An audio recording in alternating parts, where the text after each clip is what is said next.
It's time to get started. I want to welcome you all to the August 2012 Suffolk County Council on Environmental Quality meeting.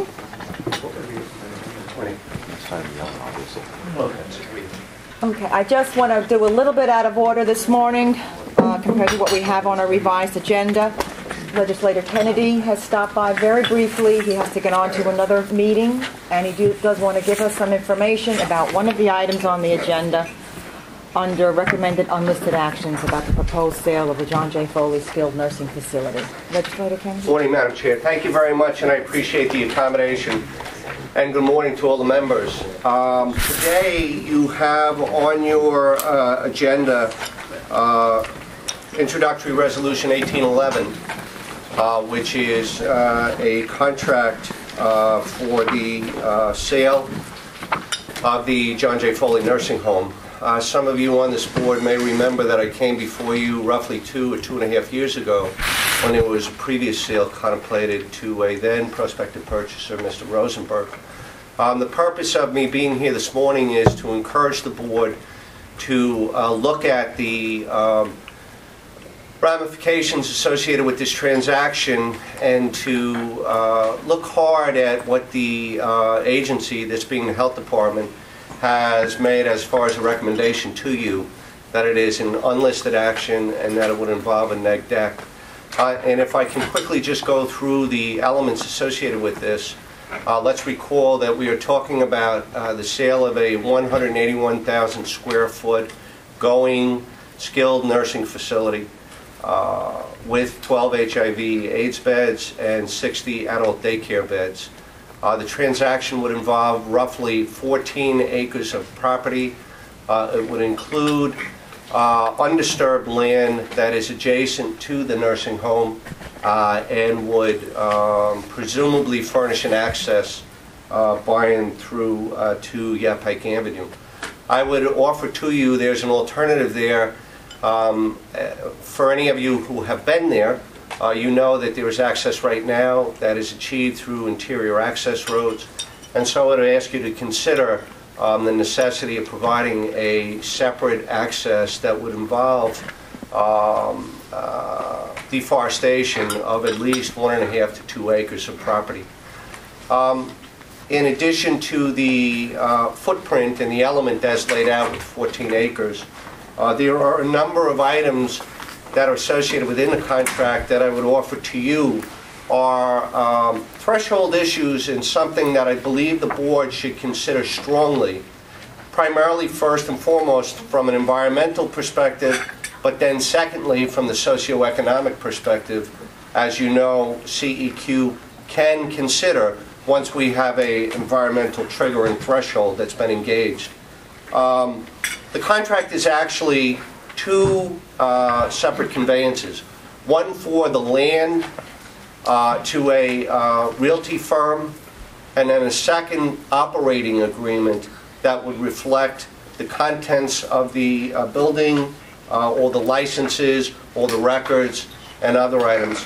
One of the very first items that I would like to bring to the board's attention is, while there is a representation that the purchaser is looking to acquire for the purposes of operating a skilled nursing facility, there is no reverter, there is no limitation, there is no provision for covenants, there is absolutely positively no restriction whatsoever in this instrument that would bind or obligate Sherman LLC from maintaining the realty as a skilled nursing facility, or Sherman Holdings from continuing to operate as a skilled nursing facility.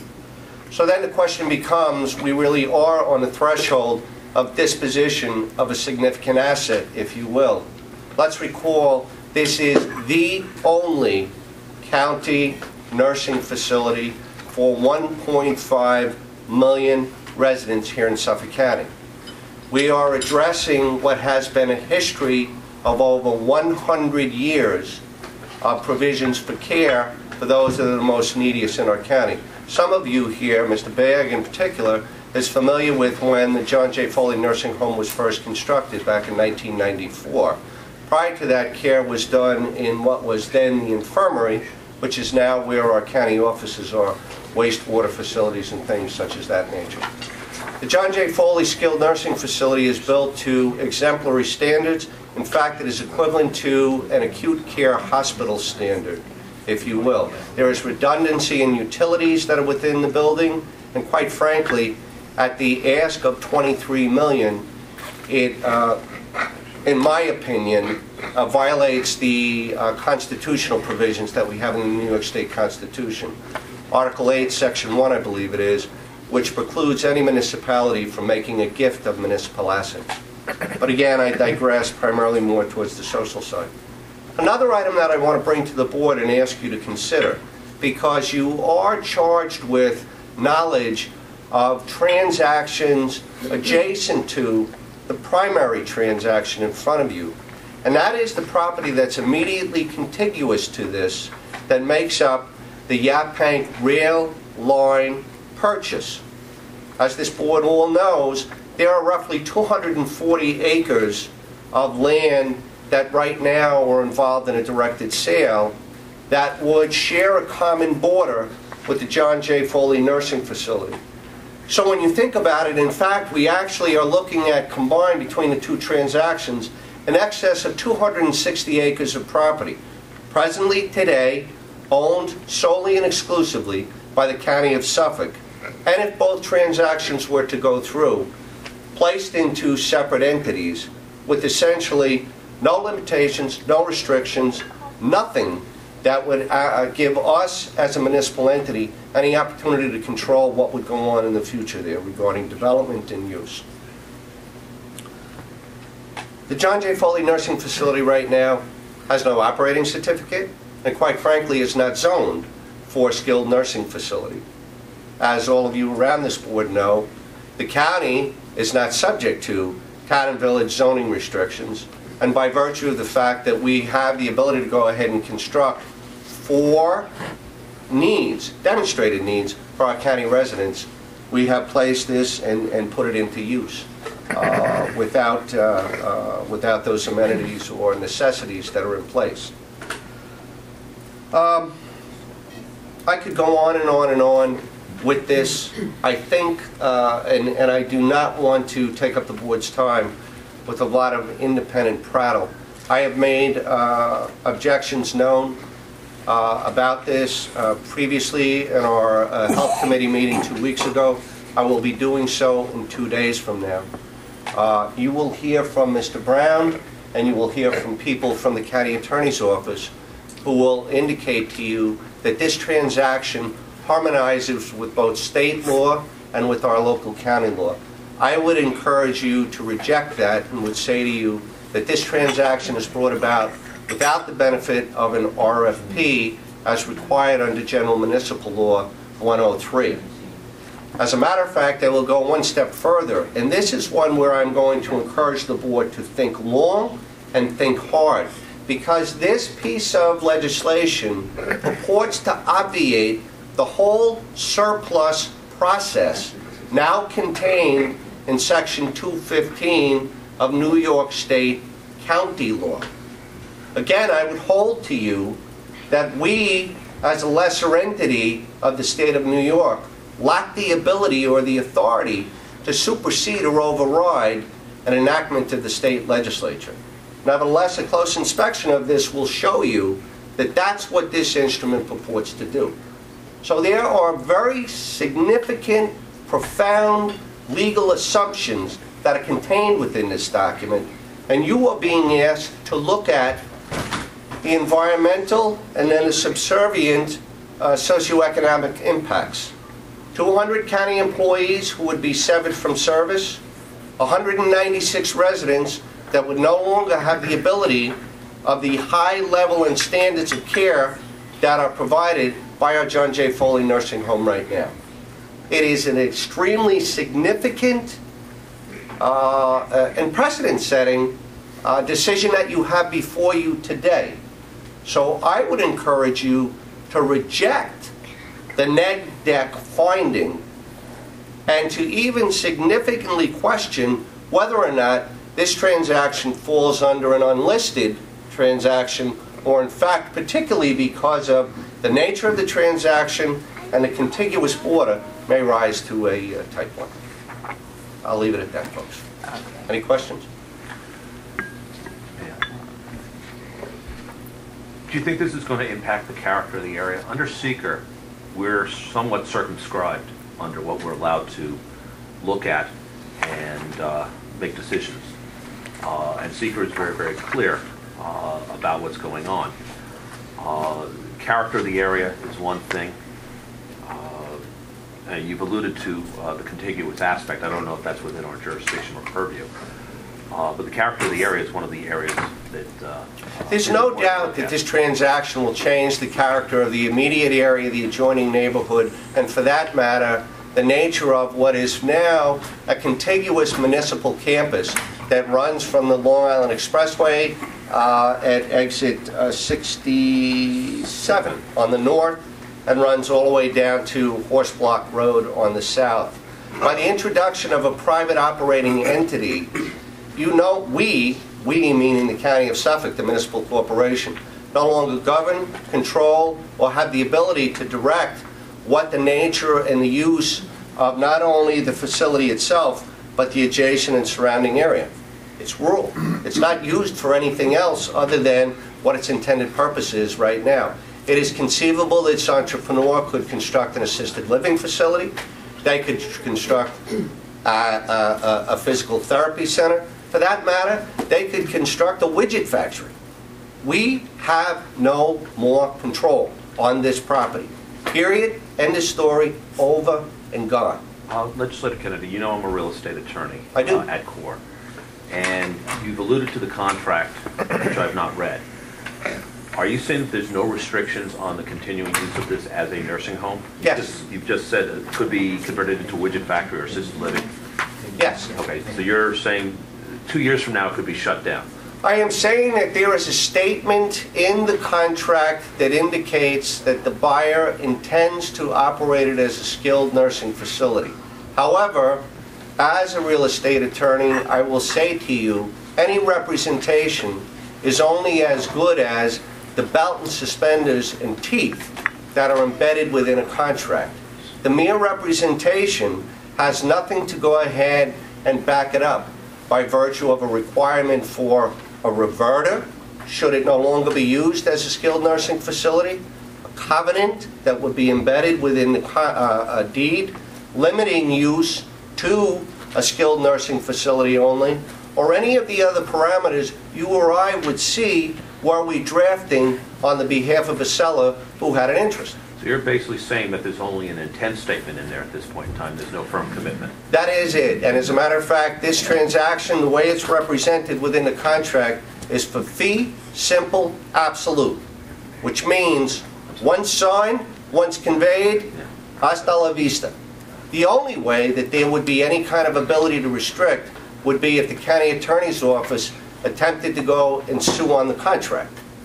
I offer to you at this point, I'd say that's speculative at best. How does the Hibbard law come into this in terms of our jurisdiction? And well, again, it's interesting that you bring that up, and it would be somewhat, I would offer to you, it would be somewhat premature that you would even be asked to go ahead and make a determination on this.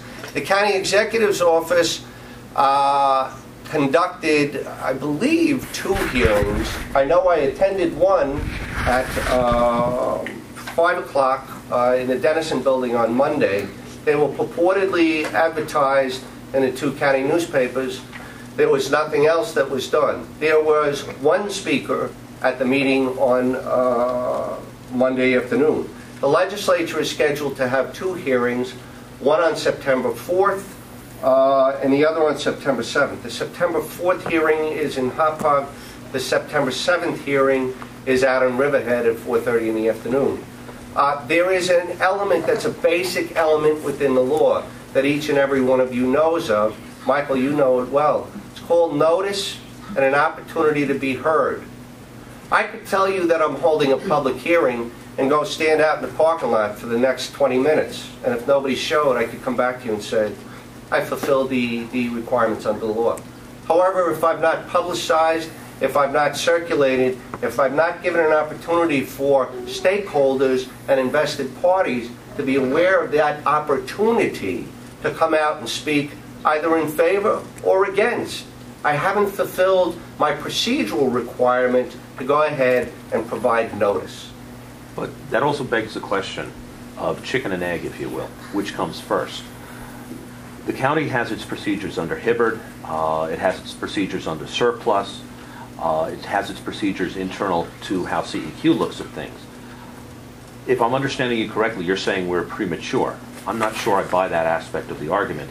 Typically what has occurred at CEQ has been we are asked for an environmental determination. We are not subject to all of the policy decisions and policy choices that the legislature has to undertake. We're given a circumscribed, if you will, set of facts, which eventually everyone has to follow for the declarations to be binding. But we're basically given an environmental impact, which is separate again from a lot of those policy decisions. So I'm not sure, if you can necessarily say that we're too early in the process. Look, are you too early in the process? This is certainly atypical, if you will. I believe I've been here to address the board maybe 3 or 4 times in my 8 years as a legislator. Be it on this issue, historic properties I've been here to go ahead and discuss, other issues that are involved in my legislative district that have more readily identifiable environmental impacts and concerns, i.e. Lake Ronkonkoma. Nevertheless, in a broad reading of SECRA, as I said, first and foremost, you address the environmental impacts and you assess, does the project trigger any of the thresholds that all of you know very well. However, once identified that there may be an environmental issue that could at least be questionable, certainly socioeconomic impacts are pertinent and they stand aside to and adjoin what the primary environmental assessment is. I'd say to you, I've already identified a significant number of the socioeconomic impacts, none of which I saw fully addressed in the EAF at all. I would offer to you, as I did 2 years ago, that the EAF is incomplete, does not fully address all of the implications associated with the transaction, and quite frankly, that is a threshold issue. An incomplete EAF, the CEQ has only the ability to pass back to the agency and say complete and resubmit. So I would offer to you that you have once again a procedural threshold issue that goes to fulfilling the requirements to have the board perform its acts or perform its duty. Hi, how are you? Good, how are you? Very well. Nice to Thank see you. you, Mr. Kennedy. Legislator Kennedy, there's a lot of activity going on in Yaphank right now. We've got the sale of the original, as modified, Legacy Village property to the railroad yards. Yes. Which I believe we neg-decked last meeting. And which I'll point out to you, we as a body voted to surplus. Yeah. And it was a 12-vote majority vote in harmony with Section 215 of county law. We acted as procedure dictates. You folks reviewed as procedure dictates. That is not the case here. Okay, excluding what you're talking about, because to some degree that's a policy decision for the legislature, whether they're following the surplus rules of the state or the county. Well, I'd argue that's law. Go ahead. Well, my response to that is, how legal can it be? There you go. Actually, that came out wrong, but withdrawn on that thing. Basically, we're selling 230 acres in one area. We're now talking about 14 and change over here. Yes. There's no master plan for the Yaphank area. For the Much county talked about, facilities. but never done. Yeah, unfortunately. I've researched the law a little bit. There's nothing that binds municipal government from following a situation when there is, or dealing with a situation when there's no master plan. Have you come across any law or anything like that saying that the disposition basically of about 250 acres out of an 800-acre campus is somehow subject to further review environmentally in terms of what we look at? I will not purport to be an expert in secret. Quite frankly, you folks are here, and quite frankly, that's why the legislature created the CEQ, so that you, as a body of experts, could advise us. Your opinions are advisory. I would say 99% of the time, we take your recommendations to us, we confirm and adopt them, and we fulfill our requirements as the legislative and policy-making body of the county to have a secret determination associated with any act that we take. Yeah. Rich McTay, who's missing today, former planning director, town of Huntington, would say that if this was private land and you had these kinds of sales going on in a somewhat contemporaneous time period, that would trigger a secret review of the entire area. No doubt about it. That's restricted to private lands.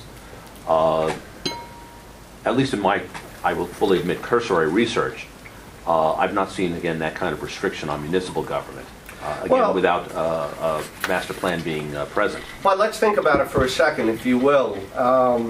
As you and I just talked about, there are issues for the legislature that are policy determinations. Nevertheless, all of us have an oath and we have to adhere to and harmonize with and operate under the law. In a similar fashion, I'd offer to each and every one of you, why should government be treated different than if we were talking about Wilbur-Breslin or Reckler or anybody else? Why should we be held to a lesser standard when it comes to intelligent, responsible development and use of contiguous properties than what we compel and mandate private developers to put before us? So even if there's not something that necessarily speaks on point to a requirement to go ahead and do the equivalent of a GEIS, where you have known development of multiple properties in close proximity, the fact that we as a municipal entity aren't held to that standard, I'd offer to you is clearly a hole in the law. It's a flaw. You gotta walk the talk. Yeah, do you mind? Go one more thing. Then we have to move on. Okay, the contemporaneous aspect of the sale of, again, the former Legacy Village, that was declared surplus, when was it, 2011, I believe, early 2011, Somewhere. something like that. So I'm not sure how the two jive together, such as to promote a positive declaration, which is what you're obviously looking for. Just because they're matched in time, because of the sequence of events, I don't know how far I buy into that. And that's basically what I've been I raised the taking issues at. to the board to go ahead and consider. As I said, I'll just quickly summarize, and thank you, Madam Chair, for indulging me in taking up so much time. One, first of all, I would question it as an unlisted action. I would seriously question it as far as a neg deck, because I think it has profound and significant environmental impacts as well as socioeconomic impacts. I would also urge the board to take another look at this EAF. You people have looked at hundreds, if not thousands, of EAFs in your time. And I would say to you, based just on the issues that I've raised to you today, some of what you've looked at, read, and your personal knowledge of being out there in the campus, I would offer to you that the agency has not fulfilled its requirement to give you a thorough, complete, and comprehensive EAF. Finally, I would ask you to go ahead and consider all of this. I know I've thrown out a lot of information in a short time, and I'd like to thank each and every one of you as board members. You continue to do excellent work. We rely on your work in the legislature every time we meet. So I appreciate you indulging me and giving me this time. Now I'm going to drive like a man. Thank you. Thank you so much. All right. Cautiously. Okay, let's go back to our agenda, please. Okay, the minutes for the July 2012 meeting. Has anyone read the minutes?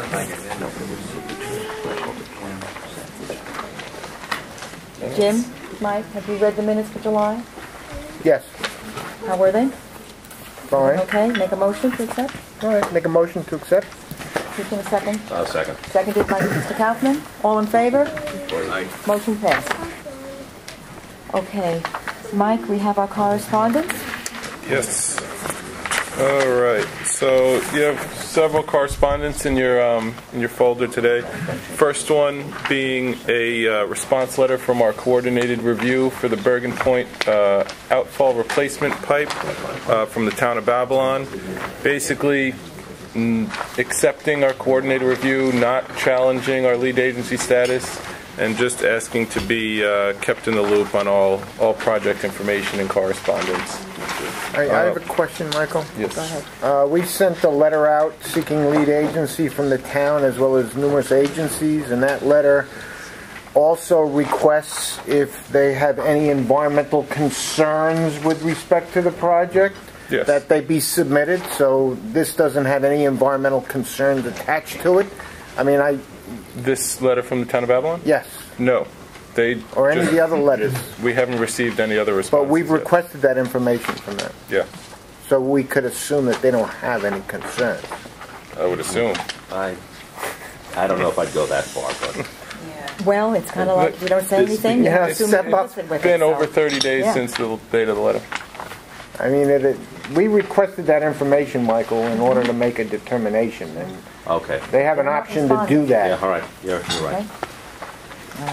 All righty. There's also an editorial from Newsday about the Bergen Point project, basically supporting the project, urging the county to move forward on it. We also received an email from a Roger Tollefson on the Bergen Point project. Long story short, he urges more of a bay outfall, citing that nutrient reduction measures are the reason for shellfish collapse in the Great South Bay.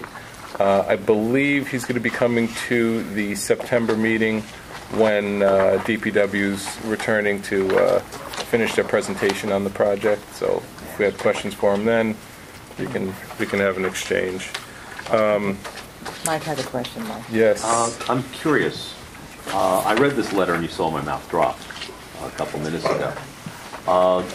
It's my understanding that the Great South Bay has a relatively high nutrient level, including nitrogen from the groundwater component, wherein all the septic wastes are eventually moving in there. Does anyone have any data or a data set on what the nitrogen levels were going back a fair ways, back to the 60s? Or I know the 208 study probably has some I'm of that. sure it exists. Because I'd be curious to see. I mean, here I have somebody, and I know who Mr. Tollefson is. Here we have someone saying there's not enough nutrients in the bay. A number of other people, health department on down, are trying to choke off the nutrients going into the bay. So it'd be interesting to have that data to make a quick assessment. But Michael, also, the gentleman makes an allegation about, well, there's not enough nutrients. Larry did a study over there, the Forge River, They got a lot of nutrients. where there were too many nutrients. However, I think that there is a clear-cut case that the bay's been over-harvested in terms of the resource. And especially in recent years, when the unemployment rate goes up, everybody becomes a clammer and runs out to the bay to harvest all the clams. So, in essence, he doesn't even address that issue.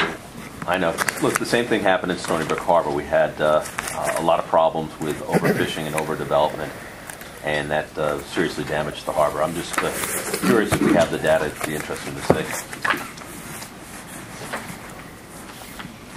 Next one. Go ahead. There's also a letter in your folders. As a result of last meeting, the board requested that a letter be sent out to the, we weren't sure whether to send it to the Vanderbilt Museum, to their consultant VHB, regarding the cell phone tower and the information request. After working with Richard, we went back and forth on a couple of drafts here and ended up sending a letter to the new president of the board, basically reintroducing the issue, asking for a request on the status of our information request, and making sure that their consultants are aware of the CEQ's role in the process and the information requested.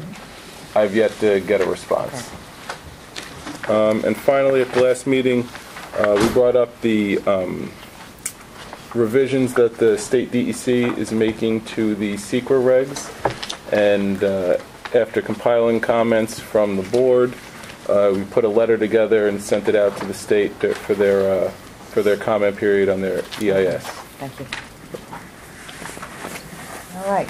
I just want to remind everyone that this is a public meeting. If there is an issue on our agenda that you would like to speak about, please wait till we reach that item on the agenda, and you're more than welcome to state your names and let them speak to us. Okay, Historic Trust docket, Richard? Okay, good morning. Good morning.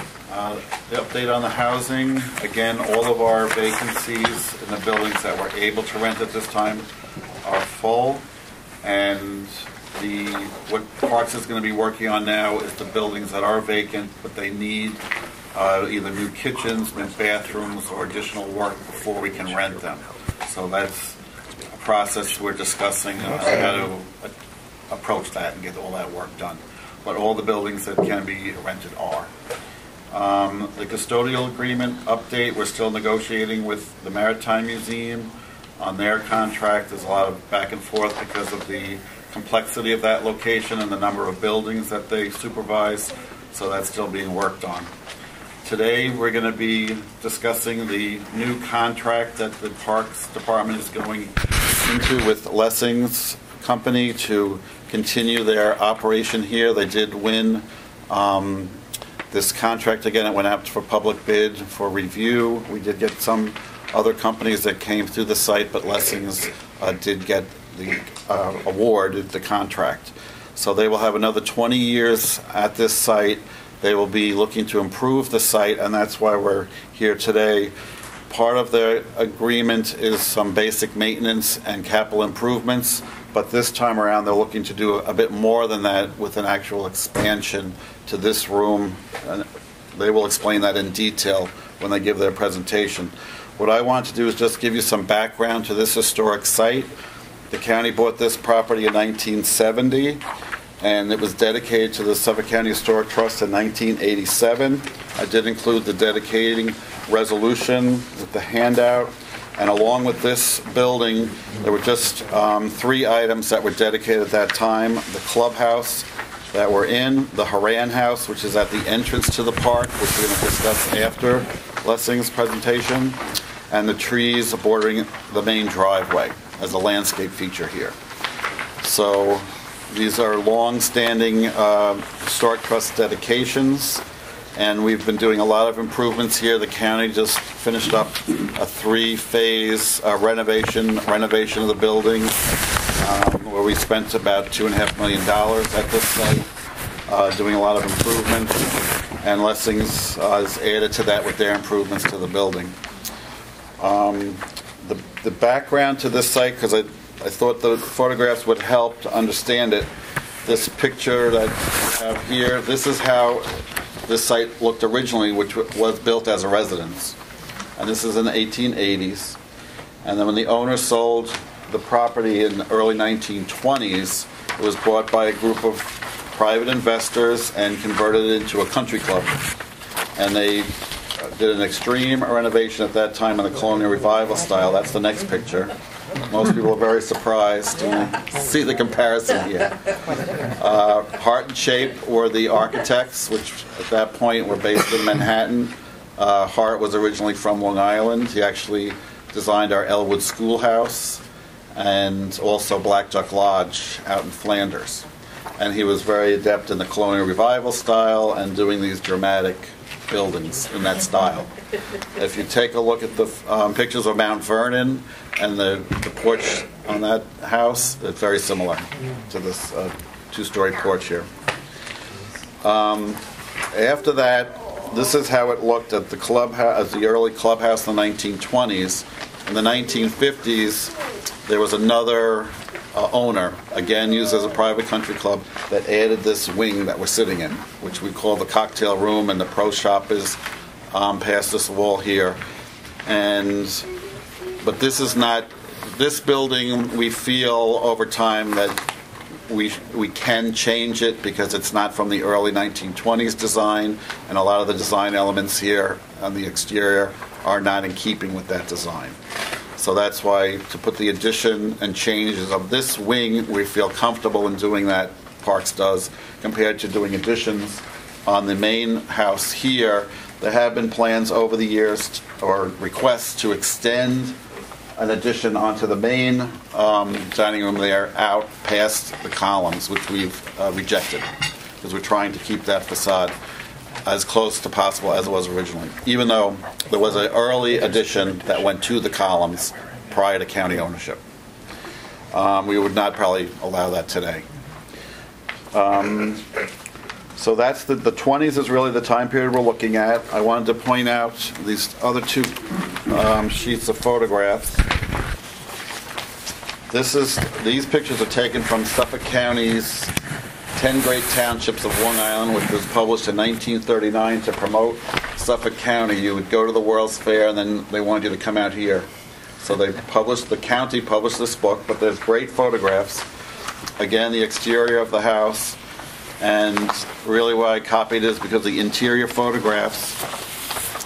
The top photograph here is the main dining room now. This wall of windows has been removed and it was extended out prior to county purchase. The bottom photograph shows what we use as the dining room now, and the back window wall, you see the transom multi-light windows, those are still in place. Below that has been changed. Part of Lessing's proposal you'll see today is to bring back that French door and that multi-pane look. And so, and though that window wall is from the 1920s, the windows to the right, the leaded paned windows, are actually from the early residential time period. So there is a combination of both, but majority of the design elements now are in the colonial revival style. Okay. So are there any questions or comments before Lessings gives their presentation? We had talked about some different aspects of design on the back end. Yes, and I think they'll be addressing them. I did discuss your comments from last meeting. Okay, great. Yes. Can you tell us how the public can utilize this facility? Well, the dining room at the other end of the house, of course, is open to the public on a regular basis. That's part of their contract is two parts: the catering facility and the private weddings and parties that are held here, and also the restaurant that's open to the public at the other end, which is on a daily basis. Daily basis. Yes. Is that lunch and dinner, Rich? I'm just curious. When I'll let Mike speak to that. They're asking, is it lunch and dinner? You want to explain just how? Yeah. It's not dinner. It's breakfast and lunch daily through the season, with the exception of the winter, January through March, when the course is closed. So that's really part of operating our golf course here. You need to have that facility, for the golfers. Okay. So that's also part of their contract. And any Suffolk County resident can use the golf course? Yes, I think even people from the outside, they just pay a Suffolk higher County has fee. a discounted rate. If Right. a Nassau County resident comes, I believe it's twice the price of their mats. But a Suffolk County resident uses their green key that they use for any of the park system to come and play at a discounted rate. So this is an example of public-private partnership Yes. that's fully available to all our residents. Yes. And also, now you bring up that issue, it's also a partnership in a way with the restoration of the building, because we try to direct some of their funds towards those issues and restoring the exterior especially. Richard, doesn't the contract specify that they have to spend a certain amount in improvements in the building every year, and also isn't a certain percentage of the receipts go back to the county? Yes. Yeah, both things are requested. And this addition, though, is above and beyond what was requested by Parks for the capital improvements. This is an addition on top of those, what we call the regular capital improvements. This is an extraordinary improvement that they feel will benefit the site for the next 20 years. And they're paying for that? Yes. So this will be all private funds for this addition. Okay.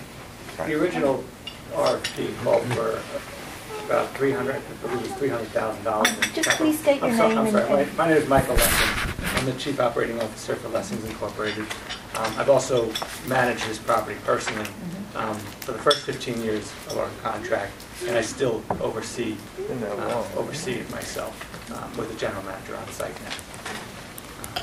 So the RFP called for $300,000 in capital improvements, which we are agreeing to do. We've come forward with an additional roughly $700,000 in capital to do other projects, including this one, and the other ones that we want to discuss with you today, where we would be taking this space here, which we use as our pre-function room, our cocktail space, and enlarging it to accommodate the size of the ballroom that we have.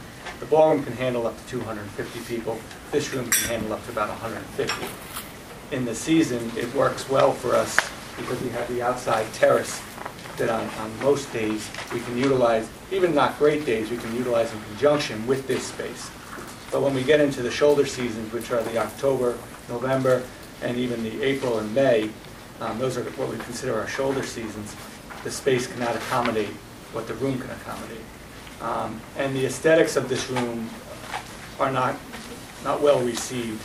It's very basement-like with the low ceilings and the lack of view.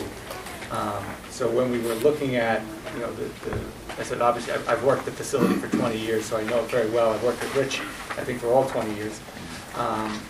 And looking at this space, we've always been blocked. This wall behind us is a staircase leading to what was originally the locker rooms, which has, over time, been changed to county offices.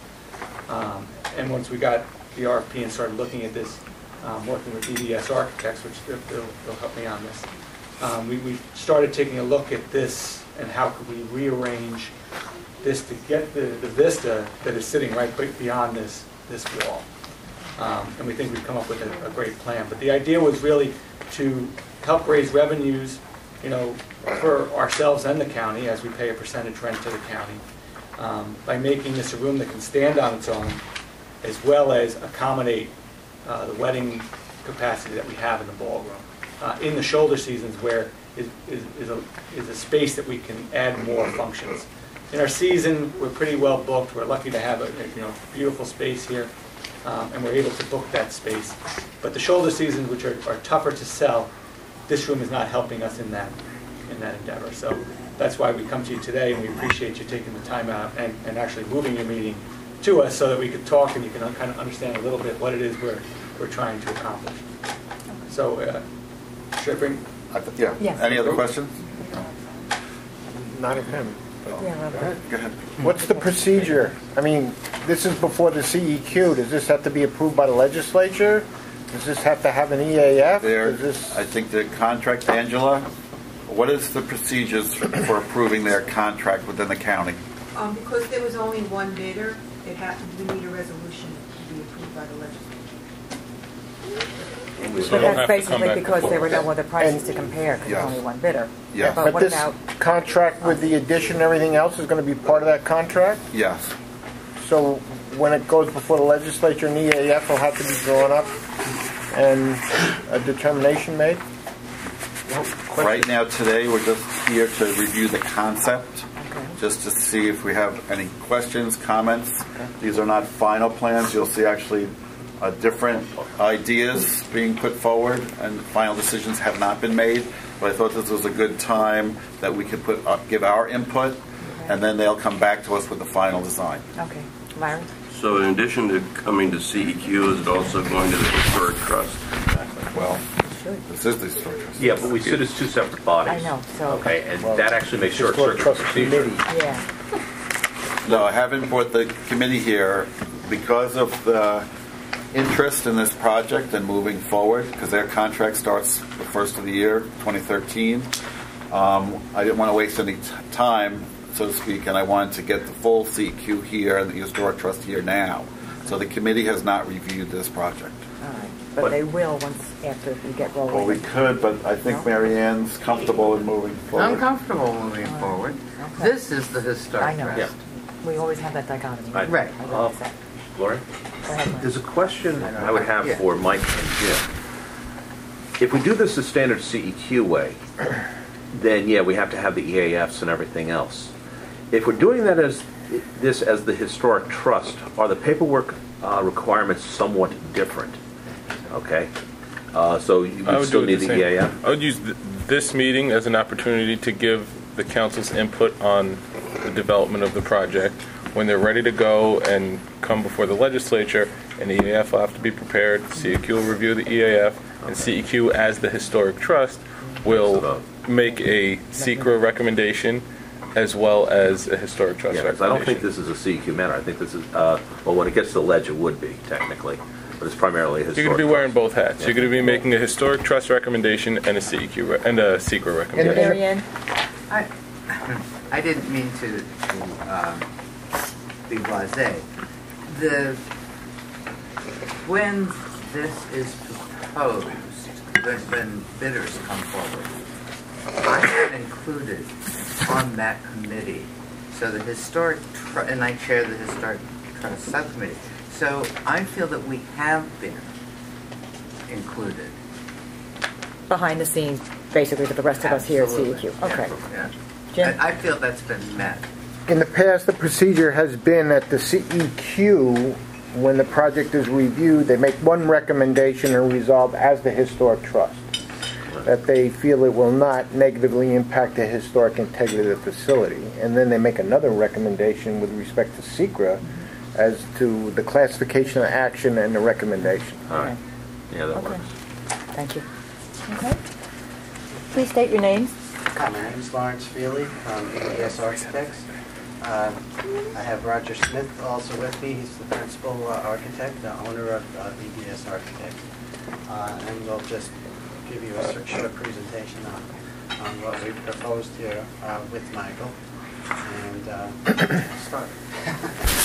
Briefly, this is an overview of the entire site. Some of the proposed changes here would be the relocation of the flagpole that's out back, bringing that up to the front of the building and creating it more or less as a focal point as you enter through into the facility. This is the footprint of the building as it sits now, and right here is the addition that's being proposed. It's 850 square foot. This is an enlarged plan of that, just to help you see it better. You're sitting right here as we speak, and the addition would basically take out the stair from going as it turns here. What you're seeing there is the underside of the stair. We would keep that straight part, the part that's angled, and that would go straight to the back, so we could open up this entire wall, add more vista windows out that way, and we're going back about 27 feet toward the back, toward the golf course, and 34 foot wide. That's your 850 square foot addition. This is a pictorial view of it as a one-story element. We've studied a few different ways of approaching this, and I'll show you those in a minute. But basically, we've taken it out. This would be the bottom of the stair as it comes down right here, and this is the pro shop entry. As I've said, we've given you some new fenestration detail on the elevations. I'll show you in a minute. But this addition shows the one-story element coming out. We replicated the railing system that's up on top of the colonnade that crosses over across the back of the building. That was developed by Hart and Shape with the dual tandem columns. This does not have dual tandem columns, but we do have some schemes that do show that. This is a small seating area out back. We proposed some improvements to the terrace to eliminate the concrete block. It's kind of in a state of kind of disrepair. So we'll be working on some schemes for that also to bring that up to a much more aesthetic level so people could appreciate it from both the golf course and while they're on the terrace. So let me switch over to which one? Yes. This is showing several different schemes for the basic architectural approach on the back of the building. This is the one that you see depicted right here in the rendering. Just, it's in the handout here. Yes. I Right. want to see the details. Yeah, we've included every one of these drawings in your handout. We don't have the color rendering, but all the black and whites are there. The second scheme we've developed is we thought, well, we're going out, we have this wonderful vista here. Why not create a promenade terrace on top so people could appreciate it, the golf course and the views from the second level also. So what we've done in this scheme, scheme B here, is to create a canvas type awning effect over the promenade with the same railing effect. That canvas would mimic what Michael already has presently over the terrace right now out back. Another scheme here was to take that same idea and just put a hard roof on it. Same roof pitch as the addition. Unfortunately, it doesn't have a real nice pitch, but we have to work with it. We considered actually creating a much steeper pitch that would mimic the hip on the other side, but architecturally it just had some issues, trying to do that. It looked great, but the execution would be very difficult and probably not buy us anything there.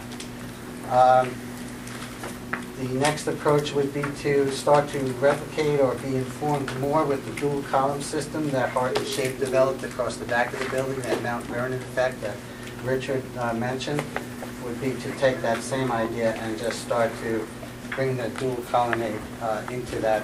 And then the final one would be to create a flat roof and bring the railing system on top at the upper level also. And we felt that tied it nicely together. So we presented several different schemes to create a different motif across the back and try to tie this addition, which is not really nicely in keeping with the original Heart and Shape idea. We're trying to tie it together. What we've done also is the fenestration on the back, more in a colonial revival type aspect. We've added transoms and articulated windows to the openings in the back of the addition. You can see the transoms here. And that... But in your new designs, the transoms are larger, the windows are higher. A little different. This, Yes. Right. We actually got some input from Rich, and we changed this look here to mimic more of the 19th hole transom window and window. And that can be seen here in this detail. This is actually the back of the 19th hole with the original windows on top, transom windows on top, and this was the new layout that was developed during the three-phase improvement contract that we worked on previously. And this project on the 19th hole was one of the requirements in the RFP that we will be undertaking to bring that facade, that window wall back to its original look and feel. And that's in the picture I pointed out here, the dining room. The transom windows are still in place, but they've been replaced with a picture window, and the doors have changed many times even over my time, but they've been changed.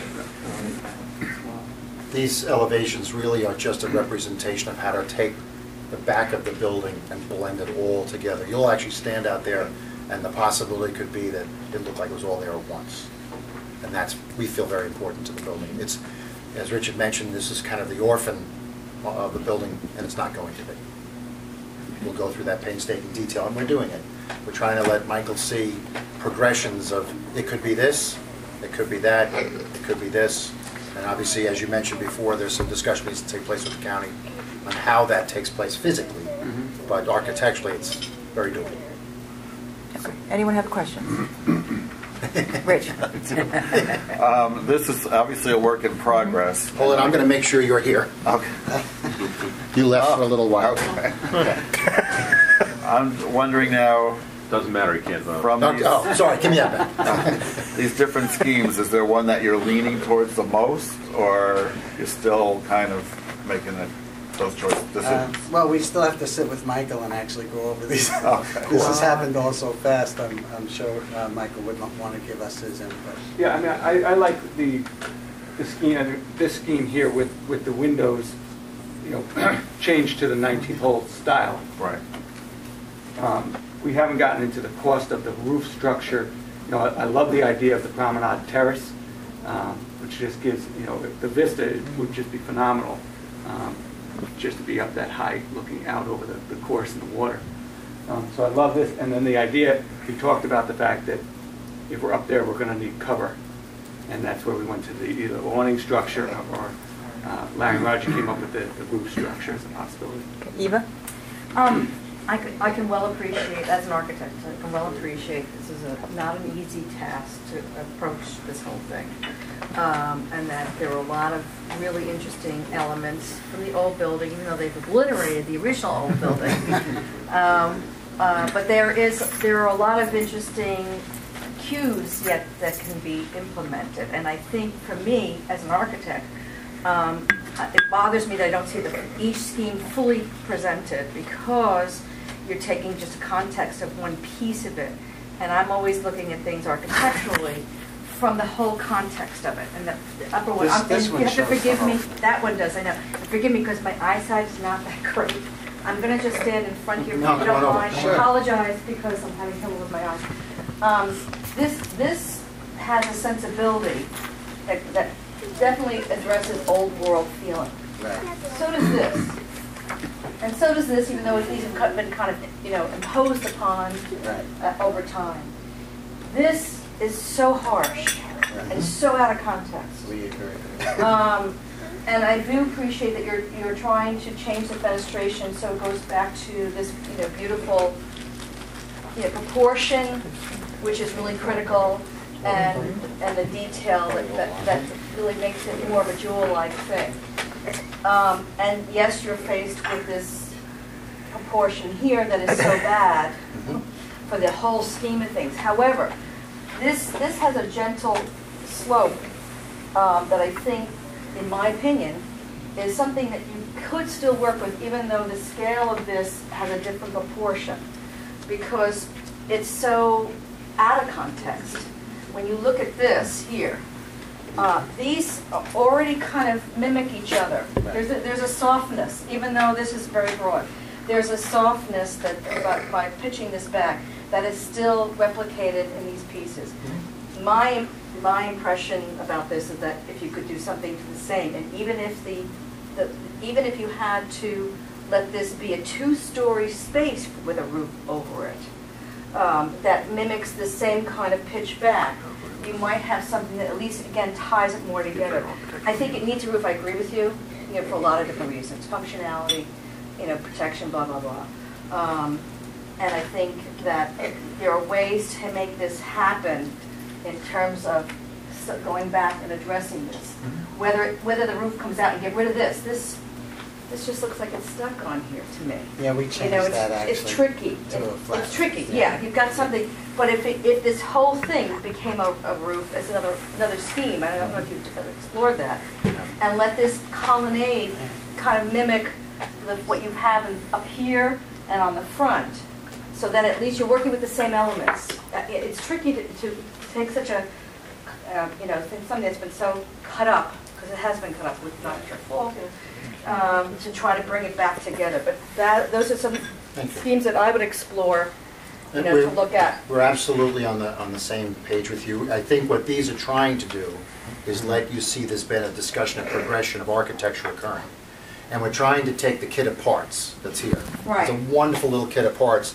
And then we're going to take those pieces, just as you described them, bring them around. We know the railing needs to come around in detail. Right. The double column might be nice, and we'll see if it makes sense. But we also don't want it to become disproportionate to the original proportion and take away from what that was. Right. As the building starts to move and come around the corner, it's going to fall apart again, and we need you to know that, because it doesn't say to itself, oh, while we're doing this architecture, let's just keep on going. So at some point we know we have to end it and detail it. I like your point on the reverse hip. What it may mean to us is to re-articulate something smaller. We can't grab that pitch and can't grab its articulation and put it on this pitch, but we may be able to produce something that just pokes itself out a little bit, says hello to you, and then pitch the roof on that. Exactly. And then we can take a look at Yeah, that. and then if you had the columns that kind of grab this corner of it and let it That's what we've overhang. done on these lower ones, and let you Yeah. see how it can come around. Yeah, and then it starts to pull all Absolutely. those primary elements back to the back part of the house. This does so many things, as Michael's proposing, and I think from your seats, you can see the wall, you know, then that will be improved too. So all of a sudden, the whole, will be a completely different view. Yeah, I think that's critical. Anyway, thank you. Thank you. Larry? I guess I totally agree with Eva that it looks harsh. Sort of looks like you stuck a long John Silver's in front of the building. What is the material that you're going to be using on the external walls, the addition? Well, that would be a shingle similar to the original building. Okay, and I didn't understand what you were going to do with the stairway here. We were basically going to straighten it out. Instead of it coming back this way into the space, take it and just push it that way. So its you exit will won't be see out, that. And you'll have, as far over where the angle is, where the slope of the slope of the ceiling is there, that will all be open to the back wall, because that staircase is just going to come down and cascade heading out to the golf course. I just want to point at this point, DPW hasn't given final approval, but we're asking them if we can actually eliminate that stair, because we did put a new stair in the front here, and so that's their code review of the building, so that's still not complete.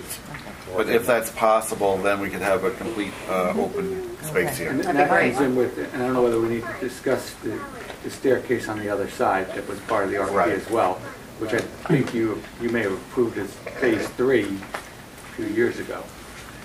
That's come back up where we would be funding the additional staircase. I think you should discuss that now as part of this. The staircase is a major capital improvement that they're required to do, and that's to allow both Lessings and Parks to use the second, the west wing of the second floor, which we cannot use right now because we don't have a staircase there. And we're hoping with that additional staircase, the new one we just placed here, and of course the existing main staircase, that we would be possibly able to eliminate this one, even if we have to make some changes to the hall design on the second floor to allow that to happen. But if you could go over the design of that staircase tower, I think that would be... Yeah, this, right now the building ends right here. This is the 19th hall, the large gable roof, tip roof, excuse me, and the fireplace. This is set back a little ways from the face of the building, which is back here. Here's the face right now. This is tucked up against the kitchen addition.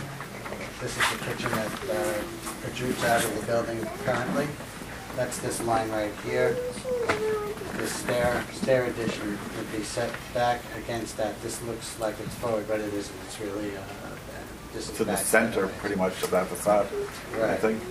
It's right to the you can north see of the chimney.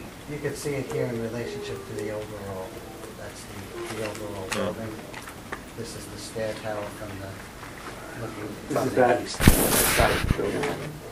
And this is the south elevation. That's there now? No, this is part of the improvements that they'll be doing.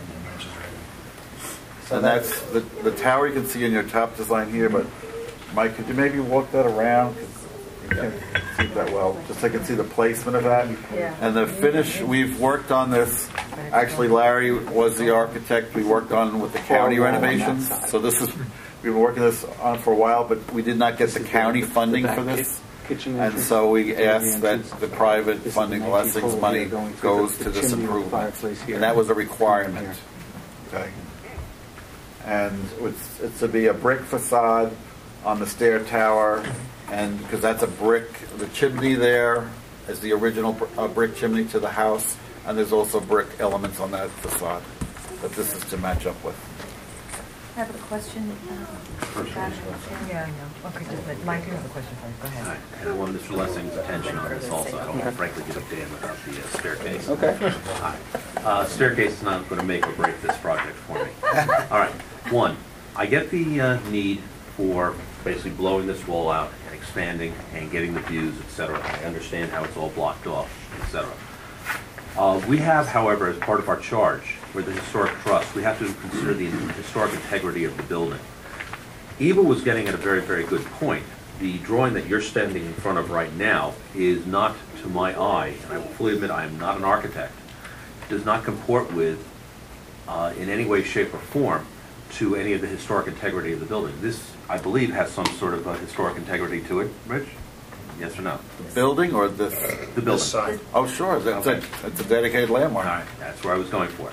Okay, as such, the architects have to, at least in my opinion, and this is what I would submit to the Historic Trust here, we have to keep the historic integrity intact. There's lots of proposals that can come out of this, and we're seeing different progressions and seeing some of the different issues. But I think the overriding aspect of it has to be keeping with the historic integrity of what's going on. If a design element has to be abandoned because maybe it's either easier to do or it's maybe helps with the operation, you have to consider that as opposed to the integrity. Now, obviously, you can't do because the building's been changed so much from the original photographs. You can't do an exact copy of what's on the east side, put it back onto the west side. I understand that, but again, I'm looking at that drawing by Mr. Lessing, and I get the windows, I get the balcony. It would be beautiful to have. I'm not 100% sure, and I would defer to some of the historic people on the board and the architect here on the board, Ms. Growney. I'm not sure that that really is in keeping with the historic aspect of it. If it was either smaller or something like that, it, again, to my eye, uneducated as it is on this kind of stuff, I'm just not seeing it. I'm seeing it somewhat more on the drawings to the right. If I could I address that with you? Because I think you're wrong. I think you're right on target. And that's one of the reasons that we went through this architectural progression. As we've had our meetings with the county, there's been discussion of the space, how far out it goes, how it gets used, how the second floor might become integrated into it or adjacent to it. So we recognized that we needed to say to you, there is a progression of architecture. We need to, and these, as you look at the sketches that are in front of you, grab the kit of parts. And I want to keep using that because basically the kit of parts belongs on this portion of the building, doesn't have it here. And we've grabbed those, and I think we're really, really close. I don't think we're done yet, and I think we know that. I'm seeing some of the pictures This basically coming closer to. This is it. This is almost, as we get to here, you're all of a sudden going to stand to the back of this and say, they got it. Function almost has to follow form. Absolutely. To the extent that this is a historic building. Absolutely. And that's my concern. We are working on that, but I wanted to let you know that we knew that. And I believe there's probably 2 more meetings and 2 more sketches before we're finalized again to a final to you. But I just wanted, I think we're looking for your input, and we want to know you're okay. We're heading, that's what I think Rich's point is. Are we going in a good direction? Are you okay? Go ahead, I'm sorry. And I think that, that's the process of architecture anyway, and for everybody to kind of move along on that, and that's good. My next question has to do with the staircase. I hope you can get rid of the staircase, because I agree with you that it's such a soreness on so many levels. That to bring this more in keeping with the view and the vista, which is the way they would have designed the building originally, they would never have had a staircase back there if they were doing something this big. Because they would have been more focused on the views. This, I think we will get that this was just kind of an anomaly that was stuck on here without a lot of thought. But you're trying to take what you've got, take this, pig's ear, if you will, and make it into a nice little. Okay, so the question I now have has to do with the brick tower. Yeah, there was some towers that were on the original drawing. I didn't check to see if that was really, or tower-esque. They weren't real towers. This one little tower. There was a turret. Yeah, it was kind of a turret that had a... I'm not impressed with that. That was a shingle-style residence. Yeah, exactly. Yeah. So I was questioning whether it was in brick. The brick that you're going to use, are you going to use the exact same brick of the rest of the chimneys? Is that what you're planning to do? Yeah, we'd of course. It'll be the exact want same to brick because, replicate so it's not a kind of like, but I don't know. We'll go through a pretty painstaking process to make that match. To try to have continuity with Absolutely. that aspect of it. The design looks, I think that looks nice, the tower. I don't have an issue with it. It's a big element. There might be some softening I would suggest you consider because it's a very prominent element, although again, I don't have a major objection. It's just that it's kind of like it has great presence on this side. It's set back a little bit, is that correct? Yes. Yeah, which helps. There might be a cue from that, though, that you can utilize on the other side somehow. So that's all. I'm going to just kind of throw that out. I don't know that it will work, but there might be a cue to kind of give some sort of, I'm not saying replicate it exactly, Understand? but just some sort of notion that, yeah, Something and not to do it just to throw it in, but more really We'll take a look at that. study it so that it has continuity. Okay. Yeah, we have pulled through the bracketing and the freeze board system Yeah. from the original building here Yeah. onto the roof profile. And maybe another piece could move. We And the understand. water table we pulled through. Right, Again, right. the brick, Yeah, I get that. I kind of get that you were trying to do that because you have more to work with on that side. Yeah, I get that. exactly. It's this side, you have so little, so it's kind of how do you pull that around? But I think you're on the right track. I think it just needs more study, and a few more iterations. Go ahead. I just have a question for Mike. Looking at, rather from the aesthetic viewpoint, from the business viewpoint, would there be any particular scheme or design that you would feel as a businessman would, say, maximize your ability to serve existing customers and attract new customers in terms of where you decide to spend money on here? Well, where we look at it is where we can get additional revenue, and what this room will do. Right now, this room is not attractive. By adding this window element and adding the additional space, it gives us the ability to do another function at the same time as we have one going in that room. This would be a pre-function space, and then say there's a wedding. Once the cocktail hour moves from this space into there, we could sell this out as another time frame. Yeah, you mentioned that initially, but in terms of more, sophisticated elements, as Eva was talking about, making it conform to the original building, or adding other elements, a roof versus just a canvas, Well, roof. or a place where people can stand and look versus not being able to go to an exterior second floor. Well, the exterior second floor, what we are a little bit lacking when we go out, we're going out about 27 feet, is it? Yeah, 27 feet. There's not a tremendous amount of space with where the carts are active, the pro shop and whatnot. So the idea of the rooftop gave us an additional space for people to enjoy the vista from without impacting the golf. So, that's definitely an element that we like a lot. And I would ideally like to put a hard roof. Oh, you would? Okay. Okay. All So, right. Larry? Are these columns going to remain or as a structural element? Here, Interior. the one you're They saying. have to, unfortunately, because Okay. of the way the building's framed. It's all wood framing going between girders that are Okay. supported by these columns. I mean, we could eliminate a few of them, but not all of them. Okay. But will there be any columns in the expansion addition? You could eliminate them. You could eliminate the ones out You there. could Yeah, eliminate. That'll be a free, That's that'll be a all free new- spread. new Because it's showing construction. columns in there right now. Yeah, we were just carrying the last two on the outside wall. To carry the old outside. Yeah. I'd like to suggest that I presume that most of us think that it's prudent to go ahead and do something, but I'd like to see the plans that they finally settle on come back, and we see them before the Historic Trust agrees to move forward. Jim? Yeah, I have a question. Who's going to have access to the terraces and how are they going to be used? Or terraces above? Well, it'd be a function space.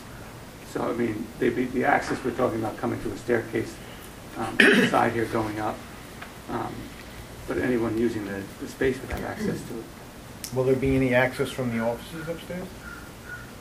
We don't want to give Rich a view. Well, Certainly could be. There's been some discussion. you might bring that up, not necessarily for the offices, but to continue their use into the office space has been brought up. There's been discussion as to whether the office space with the windows could be made available to us.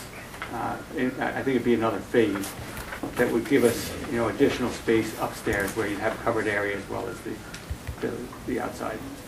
Okay. Mike? Mary Ann, question.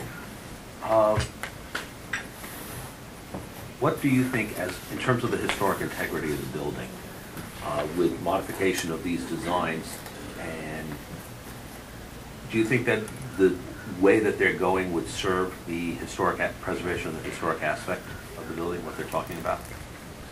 Okay, personally, I think there's a huge difference between the first picture that is no longer there. Right? We put that down. Right. This was to give you a view of what it would look from the inside.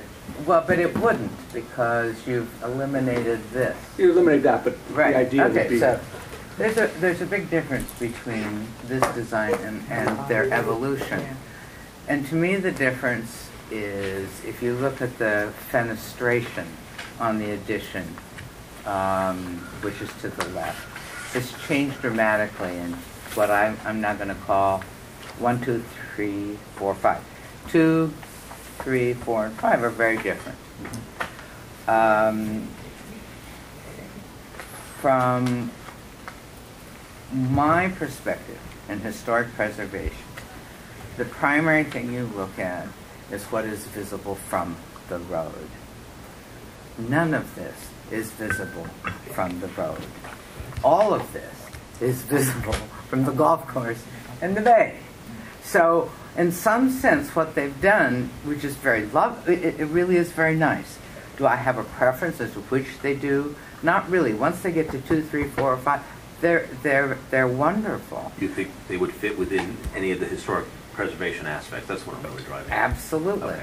Absolutely. And I think that then Dan's point of function becomes very important.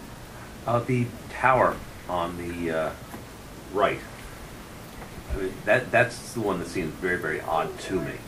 Now, I think that's going to be closer to the road. But Rich, you how does that I compare have with a few comments, Yes. actually. That's a requirement that they were asked to do. Yeah, They have to do that. And it was a requirement that Parks was told we have to do if we want to use the building.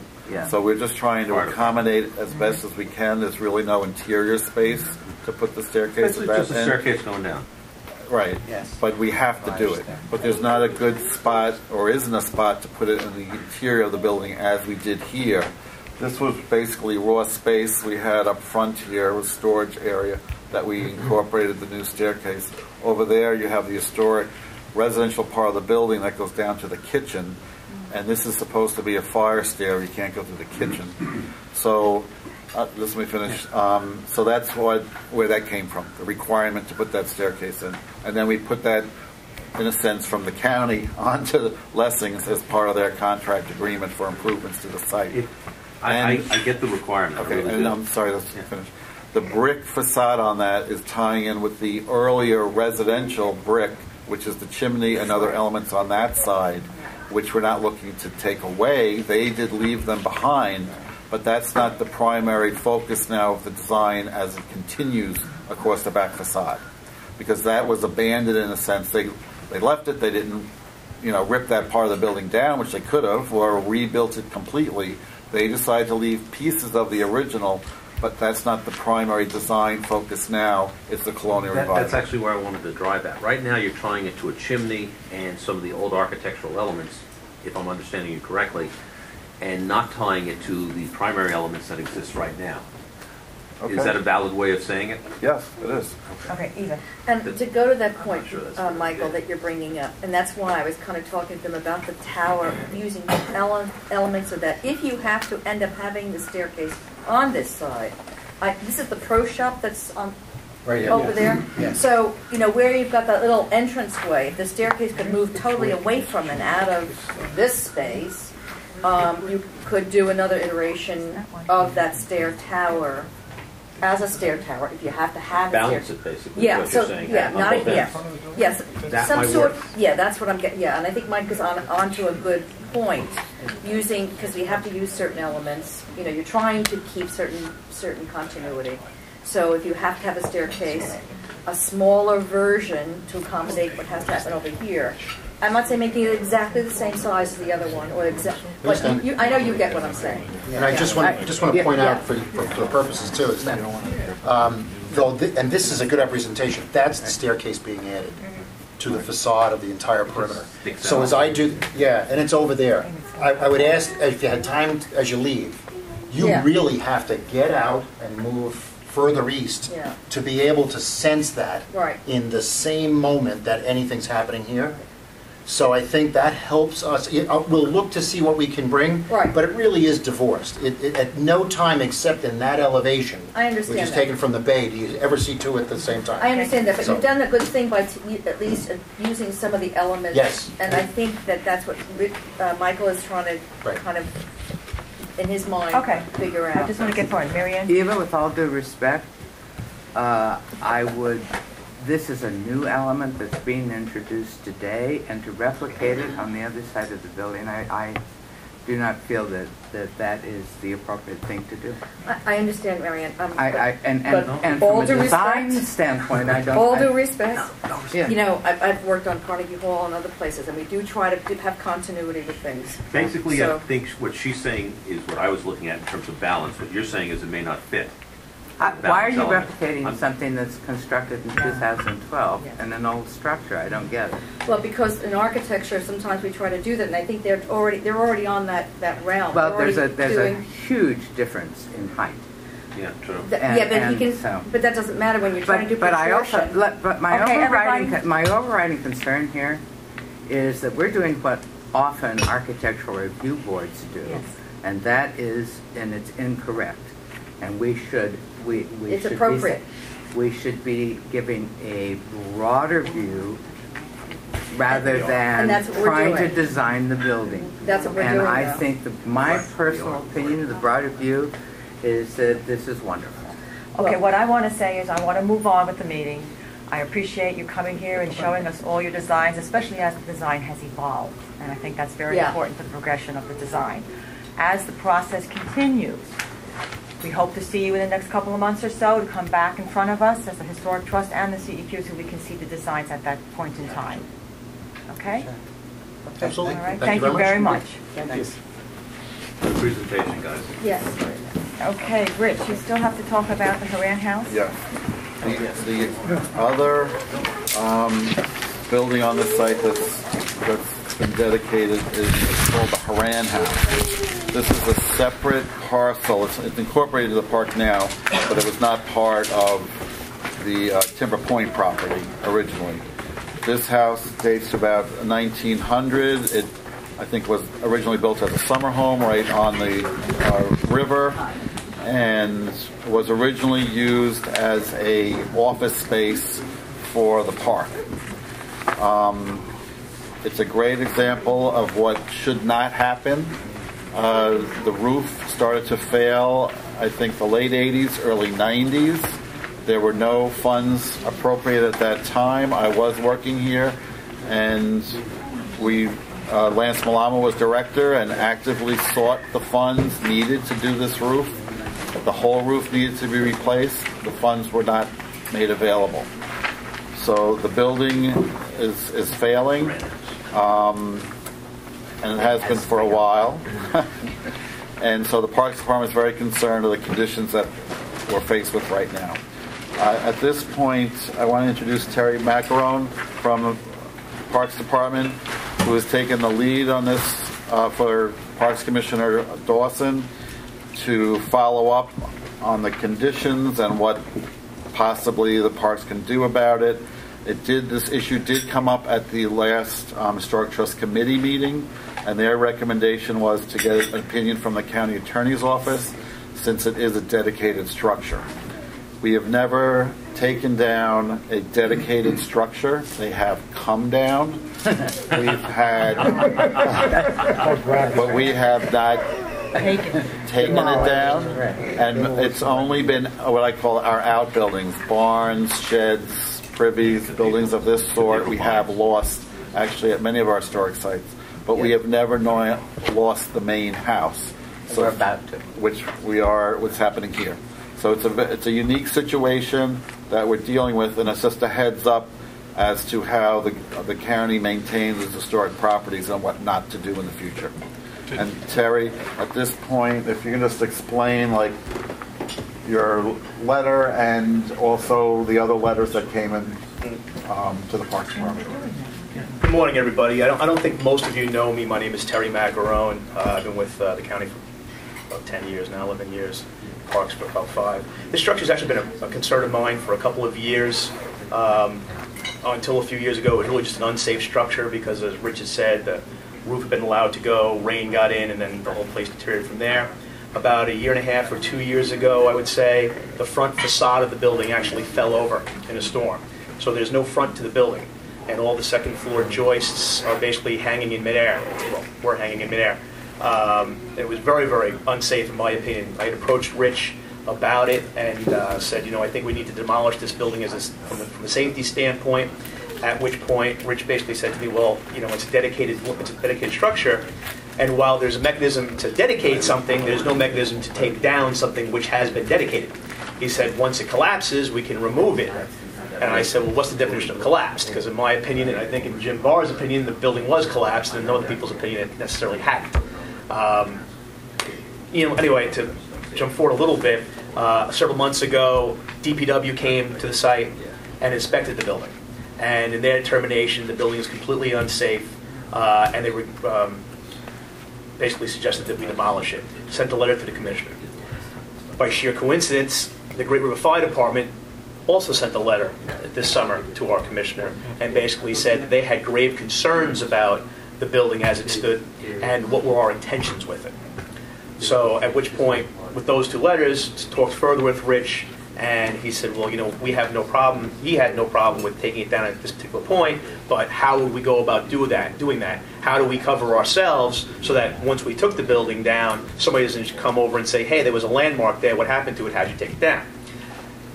Rich noted that at the last meeting, there was this concern from the Historic Trust, so I drafted a letter to the county attorney's office just this past week, basically explaining the situation to him, supporting letters from Great River Fire Department and from DPW to go with it, and basically saying, how do we do this? It's completely unsafe. We need to take it down from our standpoint because some kid is going to climb in there and they're going to die. To that, I'm going to submit the letter for you for your records so you have it. It's got the 2 supporting document letters in there as well. Now, all of that being said, the point might now be moot because last night's storm collapsed the structure. The second floor is now on the first floor. It's down by gravity alone and weather and complete. Yeah, well, I should say most of the structure is down. The right half of the building, which is the section where the main beam had basically split in half, is now on the first floor. The left half of the building is still mostly standing, but I think at this point I've taken a couple of photos, and I believe Rich is going to try and take those of you who are interested down there after the meeting. After, I'd like to show whoever has time so you can see it for yourself. And it's on your way out, so quite frankly, it's very easy.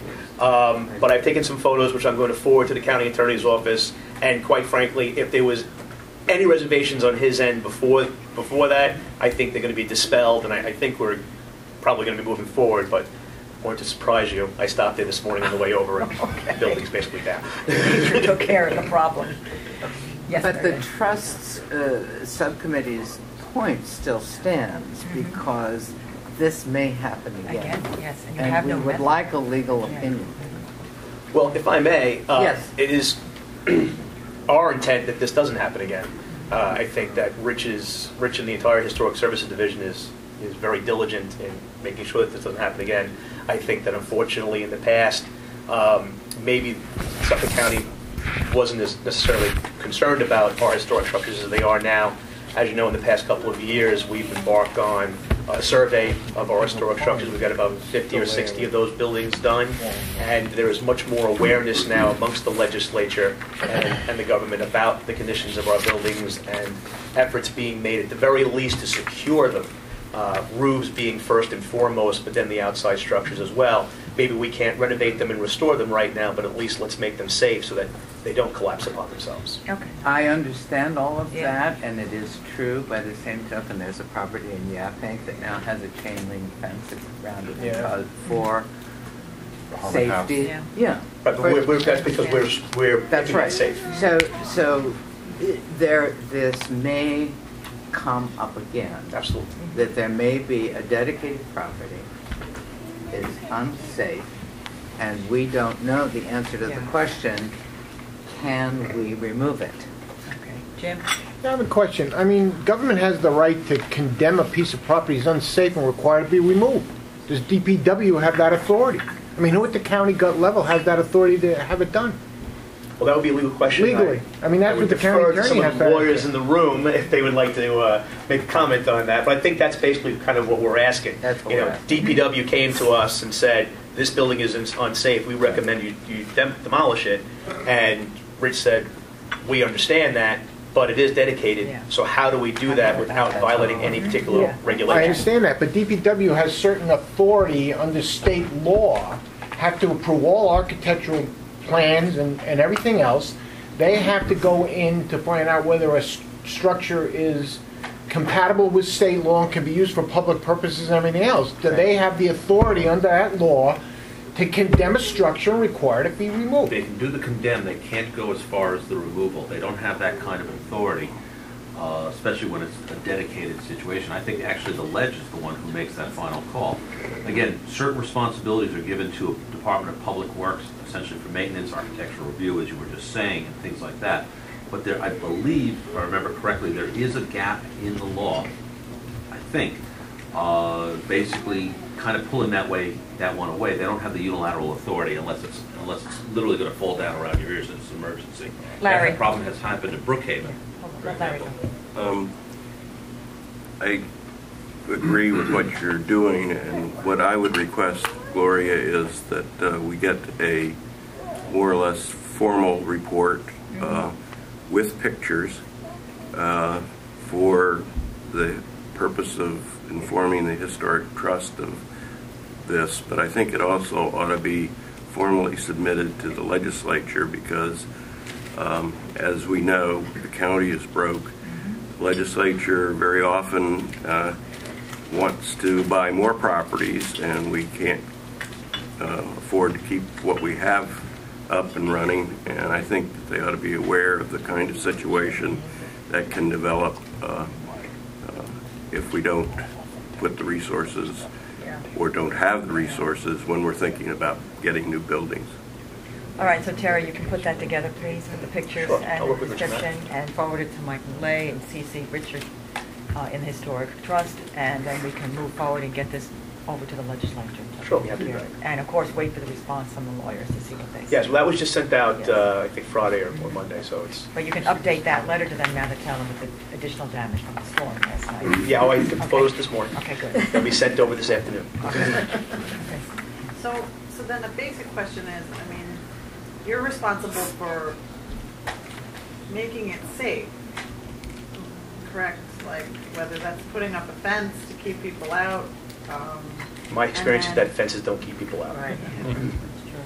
It's a warning. But taking That's all it is a due- warning. But Yeah. taking all due, effort to make it safe from children, at least younger children that might not be able to climb the fence. But I do think that there needs, and we have to figure this out, there needs to be some level of review or approval. If there's not there already, then we need to create it to move to the step of demolition. Well, I think that's what Mary Ann that's was what- yeah. saying, because we don't have a I agree. process to go to that Right. step right That's now. right. And Right. this is And that's not the what we need. first structure that has fallen in your district. There are a number of barns. Yeah. Yellow Hill Farm. Yes, that have collapsed. And They weren't dedicated at the time, or were they? They were? No, they weren't. they were not dedicated at the time. And so There's a when we went difference. through for dedication, we were Right. very careful not to dedicate those things that were about to collapse. Okay, Mike. Okay. Given the overlap of responsibilities, things like that between DPW, et cetera, I would submit that a likely process should be DPW does the assessment, tells everyone that it's about to fall down. It comes to the Historic Trust, which is CEQ, for a recommendation, because we're the ones who make recommendations to put the buildings in.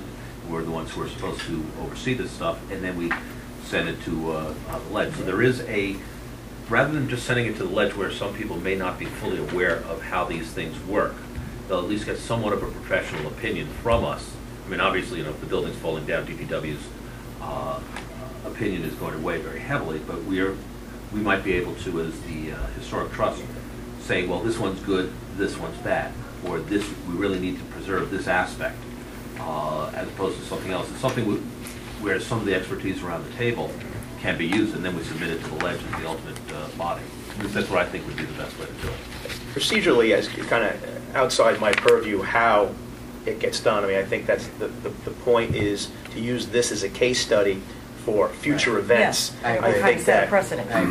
Especially because of what's occurred in the last 24 hours, that this structure has moved from, a recommendation from DPW and a concern from the Great River Fire Department on its status to it is now probably approached as Legislator Hans had an emergency situation where almost maybe we can even proceed regardless, but since the ball is now rolling, we'll leave that alone.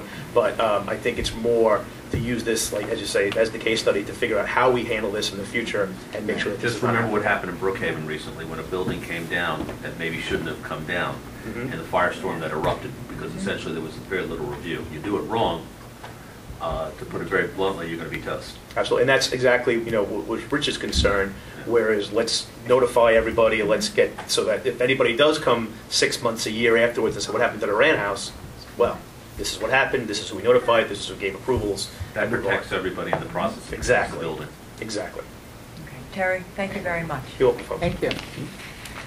Okay, let's move on. Recommended type 2 actions. Ratification of recommendations for legislative resolutions. Madam Chairman, please. I've spoken to Richard. I just want to bring up another issue regarding historic properties. A couple of weeks ago at Meadowcroft, there was incidents of vandalism again. They took, the most significant thing is they took an 8-foot section of copper downspout off the roof. But the thing near and dear to my heart is they also vandalized the garden. They broke the finial off of a brass finial off the sundial there, which was given to Meadowcroft, donated. It's from the 1880s, an 1880 estate in Bayport. They yanked out one of the heirloom roses. I mean, it's a $12 rose, but process, acquiring, nurturing, whatever. And they also completely destroyed a wooden tutori in one of those frames for climbing vines. Apparently, too, the people that are living on the property as part of our program saw them initially and came out, and they went away and they said, well, we're going to be coming back, okay? So they did come back later and do this destruction. And when the police came, they told the residents there, never chase them, never confront them, because you're putting possibly your own life in danger. I guess, Meadowcroft is a little unique in that there's only one access point to it. There is a gate there, but for years now, the gate has never been closed at night. And also, while we do have an alarm system there. Initially, when the alarm system was set up, there were also motion detectors. So, even if I was working there late at night, the light would go on, warning, warning, get away from the property, that kind of thing. That is no longer functioning. And what I submit to the council is that a recommendation should be made to Historic Services that perhaps Meadowcroft and other of our historic sites, if there are gates, access points, that a sign be put up that the park is closed after sunset, and that that the gate be locked. Okay, and that would only inconvenience slightly the people who are living there, but I think that's a small price to pay. And I also would recommend that the motion detectors be reinstated there. Again, just to gentleman said the fence is not going to keep people out, but if they can't get a car in there, that means that they can't steal stuff, large items, and put them in there, And if they run, in the case of Meadowcroft, if they cross the railroad track, they've left the car there that the police can look at. And I don't know, Meadowcroft has become more popular over the years. We've had incidents of homeless people living there, living in the woods. We have a homeless person living in a historic outbuilding there. We have people walking dogs without leashes, contrary to the state of law. So there is more activity. There were a group of kids that were practicing their rock and roll band on the porch, okay, and using the electricity. And when confronted, they would say, "Oh, this is a county park. We can use this. It's open to the public." And the electricity had to be shut off. I mean, like, it goes on and on. So I think a recommendation need to be made to tighten security at our facilities. I mean, to me, what's the next thing? Are the vandals are going to become pissed off and make a fire on the porch, or throw a piece of garden furniture we have through one of the windows? Then we're really stuck. Okay. That's my soapbox for today. Okay, thank you. Thank you. I second his proposal about making suggestions on the motion detection and the other alarm aspects. is on, as far as I know. But not the motion detector and the light. That's very good, because that startles people and gives them a second thought. It alerts the alarm is for the interior of the house. I mean, it's a little tough to get on the inside, okay? But the exterior too. I mean, when it's dark, nobody should be there, And if there are meetings, that could be turned off. But when the jerks come back for their revenge, and at least it'll scare them or give them thought and not give them time to vandalize or steal things from the building. It startles them. It lets them know that somebody could be watching. Yeah, it used to startle me, Okay, thank you, Dan. But you shouldn't have been So, there. Rich, you're aware of that? Okay, thank you. Helping them. Okay, moving on to recommended type 2 actions. Ratification of recommendations for legislative resolutions laid on the table August 7th, 2012. Mike, have you gone through them? Is there anything we should be aware of? Nothing out of the ordinary. 1811 is going to be before you say it's the Foley Nursing Home project. But besides that, nothing major.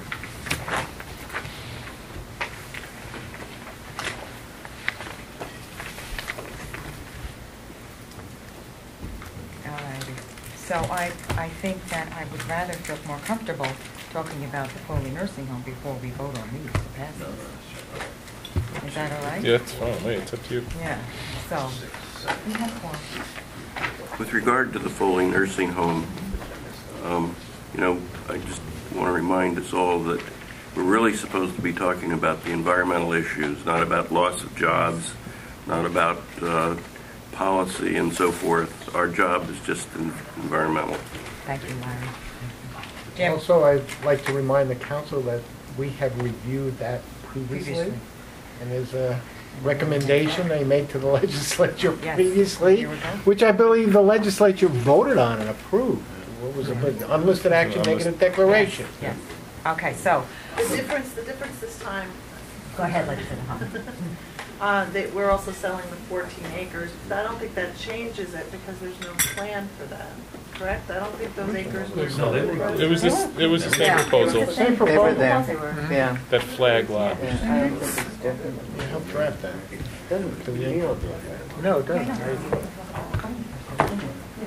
All right, so let's go back to recommended unlisted actions. Item A, proposed sale of John J. Foley Skilled Nursing Facility.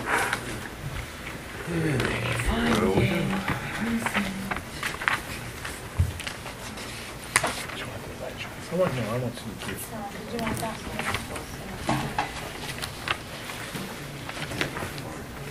Hey, please state your name and your affiliation.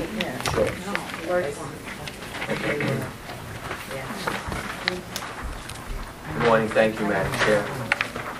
My name is Dennis Brown from the County Law Department, and the Health Department of the county is the initiating department on this application before you. And Margaret Bummel from the Health Department is here. And so before we present anything, so the initial question to the chair is whether or not you'd like a formal introduction of the application from the Health Department. Yes, that would be appreciated. Thank you.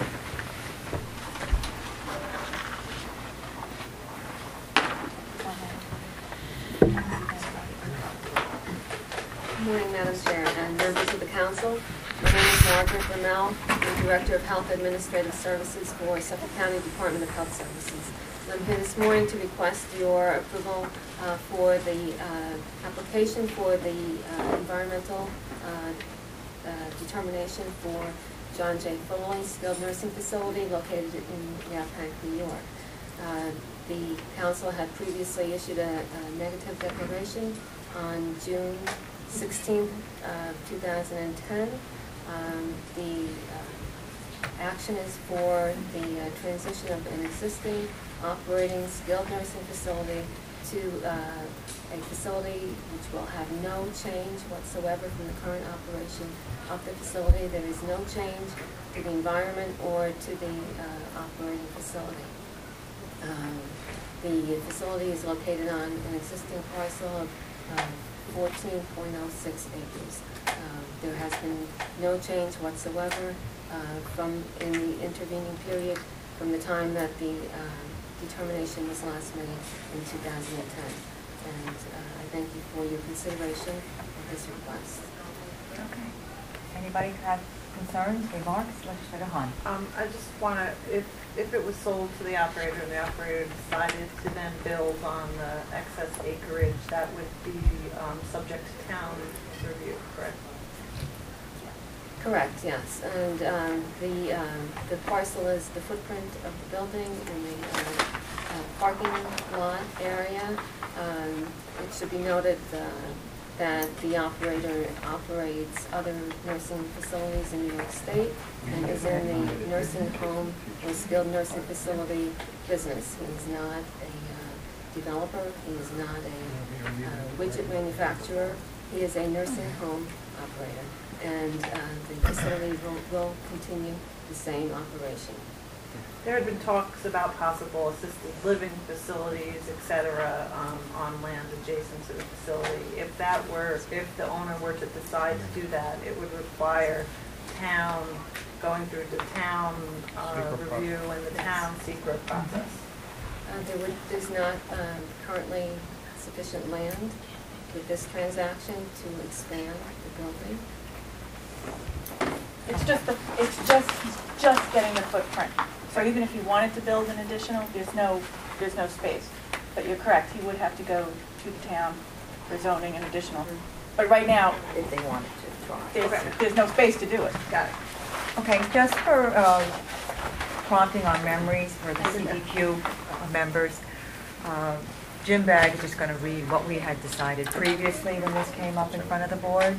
All right, the first resolve is CEQ finds it or recommends it to be an unlisted action, and that it will not have a significant impact on the environment for the following reasons. One, the action involves the simple transfer of the ownership of an existing operating facility and associated property with no change to the environment or facility operations.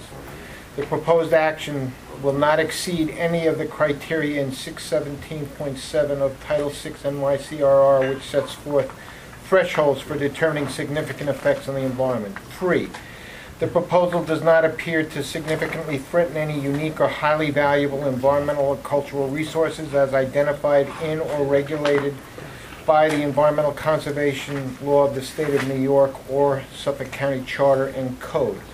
4, the parcel does not appear to suffer from any severe environmental developmental constraints, no poor soil properties, no high groundwater, and no unmanageable slopes. And that the legislature adopt a secret determination of non-significance. The council further recommended the following. 1, that the existing vegetated buffer around the property and parking facilities within the parcel proposed to be transferred be retained. 2, a stipulation requiring prior written notification to the county of the intent to apply any outdoor pesticides and herbicides within the county, reserving the right to object to such application because there is a law on the books with respect to pesticides and herbicides. And 3, if in the future direct access to the premises from Yaphank Avenue is required, the parties shall minimize any clearing of natural vegetation. Thank you, Jim. Mike. Question, because Karen and I are not 100% sure. The way we're reading the maps that were submitted to us, it is essentially a flag lot that is being given out. And it is essentially centered upon the infirmary and the parking lots. And there is no other land, it looks like, being sold. if that is accurate according to what we have a sequence of 5 maps. And that looks like what we're dealing with. Is that That's representation? Okay, so it's a flag and the nursing home parking lots, and then there's a little bit of scrub land around, and that's about it. That's correct. Non-pine barrens vegetation, I might Any other So concerns? in the contract, is there a covenant for the buffers or anything of that nature? Well, the contract just calls for the sale of the 14.06 acres, and there is no other land being transferred, no other land being conveyed. Yeah. So there are no covenants with respect to developing any of the land, but I think that's because there's basically no other land to develop. We did discuss this 2 years ago, and looking at the map legislator Hahn points out, to the north end of it, there is some wooded land. Frankly, I think it's kind of scrubland up there, if I remember correctly, off of Glover. But whether a buffer should be placed there is the basic question, I think, at this point in time. You're talking about between the No, buffer and the lot line? Within the box. Within the box. Within the box. Within the box, yeah, where your finger is right now. That's Yeah, where the county at, where the there's county some access trees road and is. scrub up there. Well, I don't The know. corners of the box. I don't know what the exact acreage is in the northern corner of Figure an acre. of the proposed lot. But what we do have here is access roads from the west and from the north, which will still be within county ownership and easements that will be given by the county to the operator to allow access to the nursing home. Yeah. Whether or not there should be any type of buffer, I suppose, is a matter that could be debated. But you have to have certain size, lot size requirements, but also that if there was to be any other type of future action, it would still require some type of oversight, either at the town and or the county level. Our rec over here previously states that the existing vegetative buffer around the building and parking facilities within the parcel proposed to be transferred would be retained. And we would be seeking the exact same recommendation this time around. All right. as what was Could you live with what we did the last Yes, time? exactly. Basically, that would mean the northern area, which has some vegetation on it, would be preserved. I mean, frankly, look, it's a big building. Yes. Even if they wanted to expand, they would expand on the main building. They have adequate parking in the area. I don't see them really going into the buffer. So I don't think the county is harmed by having this recommendation. No, and we would, and the exact same recommendation from the council would be something that the county is seeking. Okay. Other comments? Yeah, I made the motion. Is there a motion? On this thing? Should we hear from the public first? Is there anybody in the public who would like to speak about this?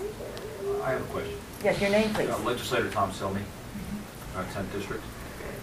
Dennis, has the scope of this contract changed over the past couple of weeks? Why is it that Legislator Kennedy and others believe that there's an additional 14 acres of land associated with this purchase? It hasn't changed, and I can't explain why they would think that. Original drawings maybe were incorrect or anything like that? No, in fact, this drawing is what was presented to the legislature as well as the council in 2010. This is what we all remember. Yeah. So it's simply either misunderstanding or misconstruing the documents? I believe so, yes. It may be that they're looking at the building and they're not really associating it with basically the parking and those buffers to the north, but our maps are very, very clear. I mean, we're seeing what we're seeing from the access road, which is 1.9 acres on down.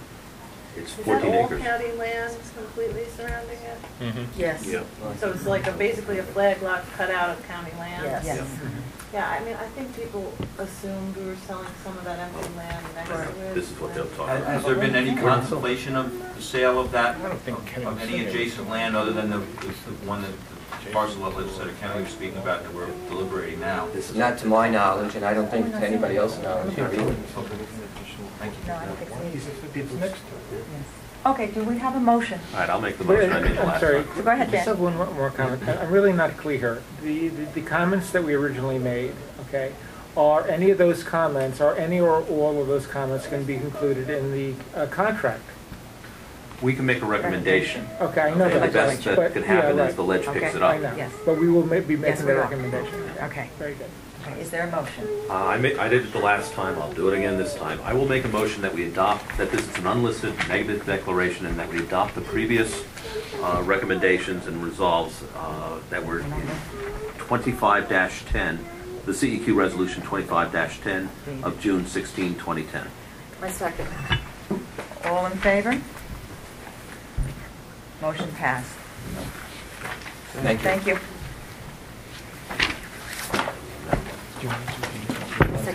Yes, now we'll go back and just step back a little bit. We're going to do the ratification of recommendations for legislative resolutions laid on the table August 7, 2012, now that we have discussed and taken care of John J. Foley Nursing Home. Staff recommendation for that was unlisted action. Yes. We have the unlisted action, negative declaration for John J. Foley, staff recommendation. Okay. Any concerns for anything laid on the table? Nothing? Is there a motion? Motion by Mary Ann to accept them. Is there a second? I'll second. Seconded by Larry. Okay. All in favor? Motion passed.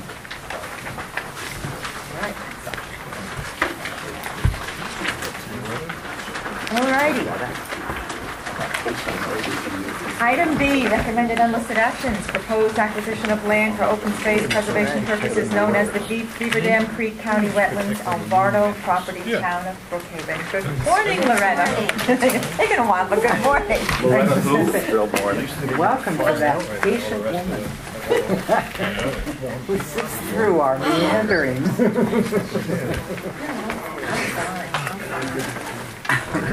Okay, before you today is another small lot, but part of the Beaver Dam Creek watershed that we have been trying to consolidate our holdings in.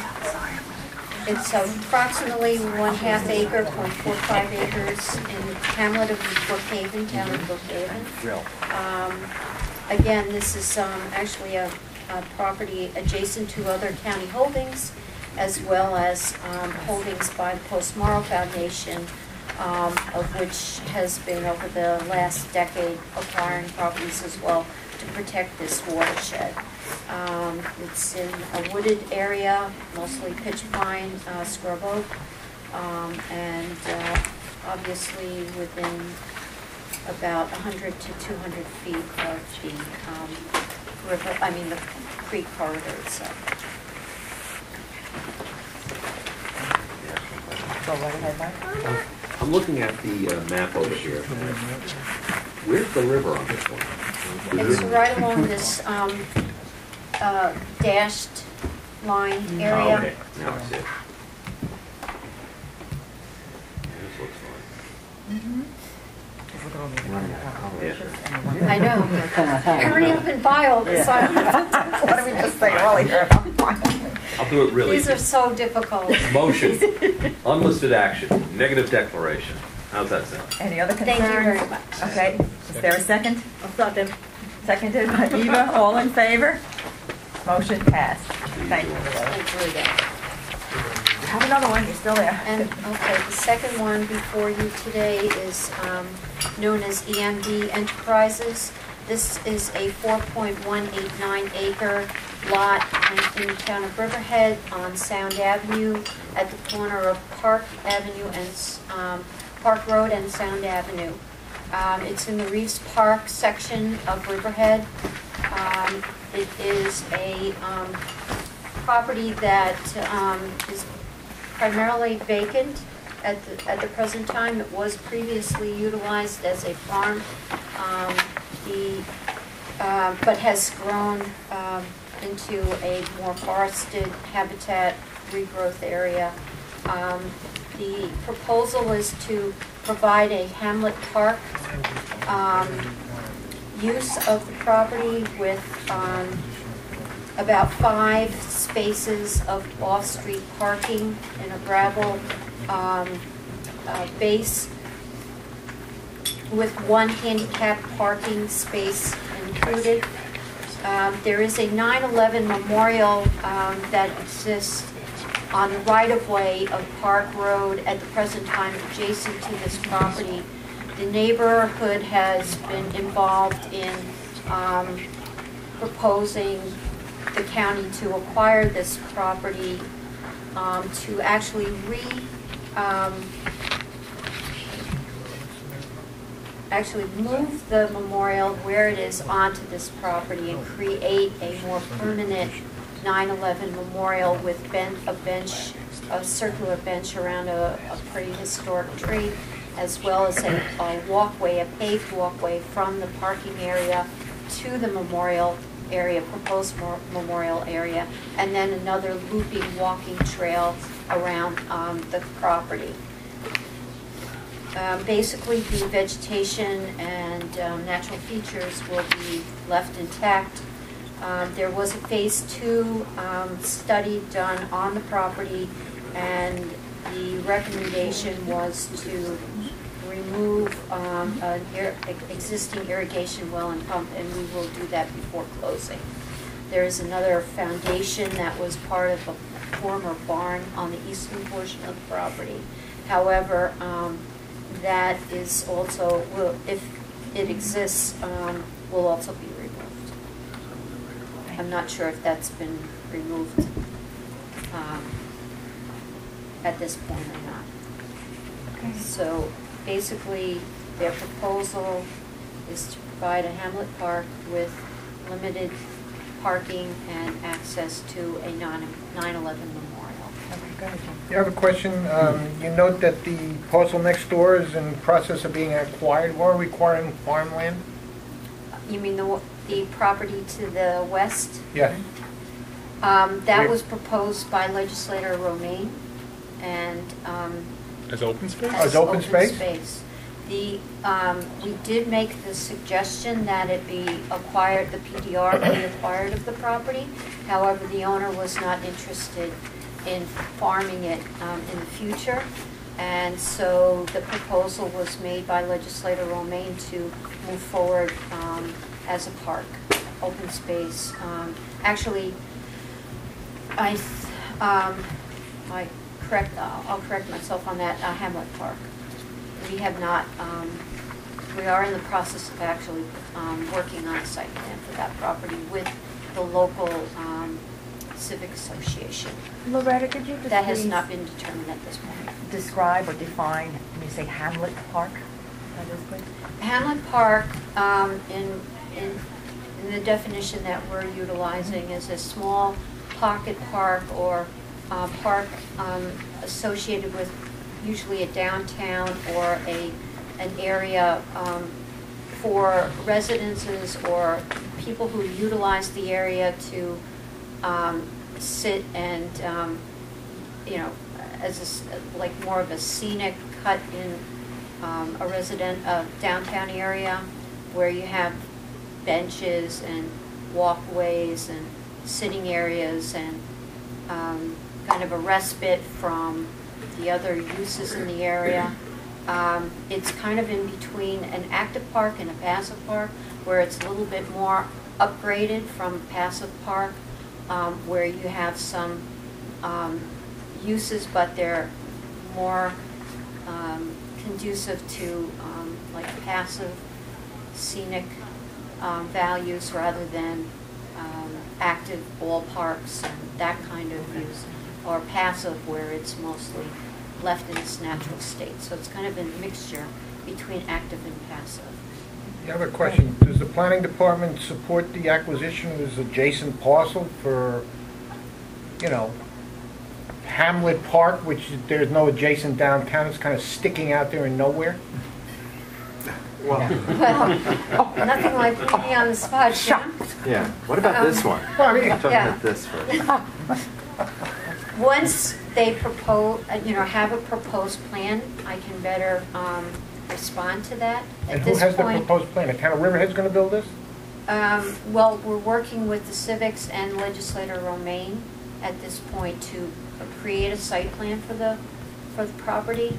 So at this point, it's in its preliminary stages, and I don't have anything further to bring to you. Yeah, I'm just wondering. The county's broke. The town of Riverhead's broke. and we're going to buy property for Hamlet Park, and nobody's going to have any funds to build it because we've been stuck with that thing with civics before. They don't ever come up to the plate. What I can tell you with this property is we do have a resolution from the town of Riverhead to work with the civic group. They have committed $50,000 for the maintenance of this property, I think over a 5-10 year period, but they also will maintain and improve this park in perpetuity. So they have made a commitment, the town of Riverhead has made a commitment to be a partner with us at this point, but, well, in perpetuity. So we do have a commitment for this property for you today. Larry? Oh, Larry. If you're going to be putting benches and so forth in here, this is a Hamlet Park for the community, does that mean that the rest of the Suffolk County residents will be excluded? No, this is open to all county residents. It's proposed as such. It will not have any town restrictions to the property or any kind of fees associated with it. This is open to all county residents. Except you, Larry. I just want to add that previous, and Loretta incorporated all the Parks Department's concerns and coordinated with us on the development of the conceptual site plan. Earlier versions of this had even more limited parking, and it was at Parks' request that additional off-street parking was incorporated specifically for that reason, because a lot of people wrongly presume you can't park on a public road on the shoulder, or at least are uncomfortable doing so. And we wanted off-street parking to make it very clear to outside visitors that this was a place that was open to all, not just the local community. Dan? Once the site plan is completed, is there a possibility that it comes before us again if a certain amount of clearing is required to yes, the if parking there's lots any and so forth? alterations to the site plan, Nick would Not in its current propose it. configuration. Oh, I know No. that, right. We envision, as Loretta said, I believe one off-street parking stall will be paved. The asphalt walkway itself to the 9/11 memorial is depicted, and then an unimproved trail that best utilizes the configuration of the property.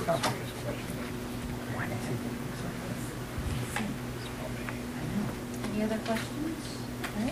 Is there a motion? Motion, unlisted, negative declaration. Seconded by Eva. Any other concerns, questions? All in favor? Motion passed. Thank you very You much. stay off. Loretta, thank you very much. Thanks, Loretta. Is there any other business anybody wants to bring up? Yeah, just one little minor point. This is before Nick. I was in the Plague Park, I like to call it Blydenburg, recently, the swamp trail over there. The boardwalk.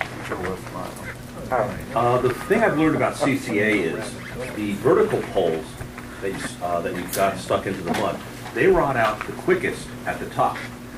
In the future, if you're going to be doing anything over there, you've got to put some sort of preservative on top of there. Just even a stain, something like that. It really helps prevent the rot from occurring. Because when I was walking up and down it, I saw a lot of the vertical posts. You have like this, and then you have the horizontal posts. The vertical ones were starting to rot out. They had little pools of water in them and things like that. If you ever do repairs on them, you chop off the top again. Again, some stain or something like that, or some type of preservative. Or slant. Or cap them. Yeah, or cap them. It might be useful to do that. That's one of the concerns. I don't want to walk on there and end up having the bugs carry me off. Okay. Is there a motion to close the meeting? Motion to close the meeting. Seconded by Eva. All in favor? Motion passed. Thank you very much. Thank you.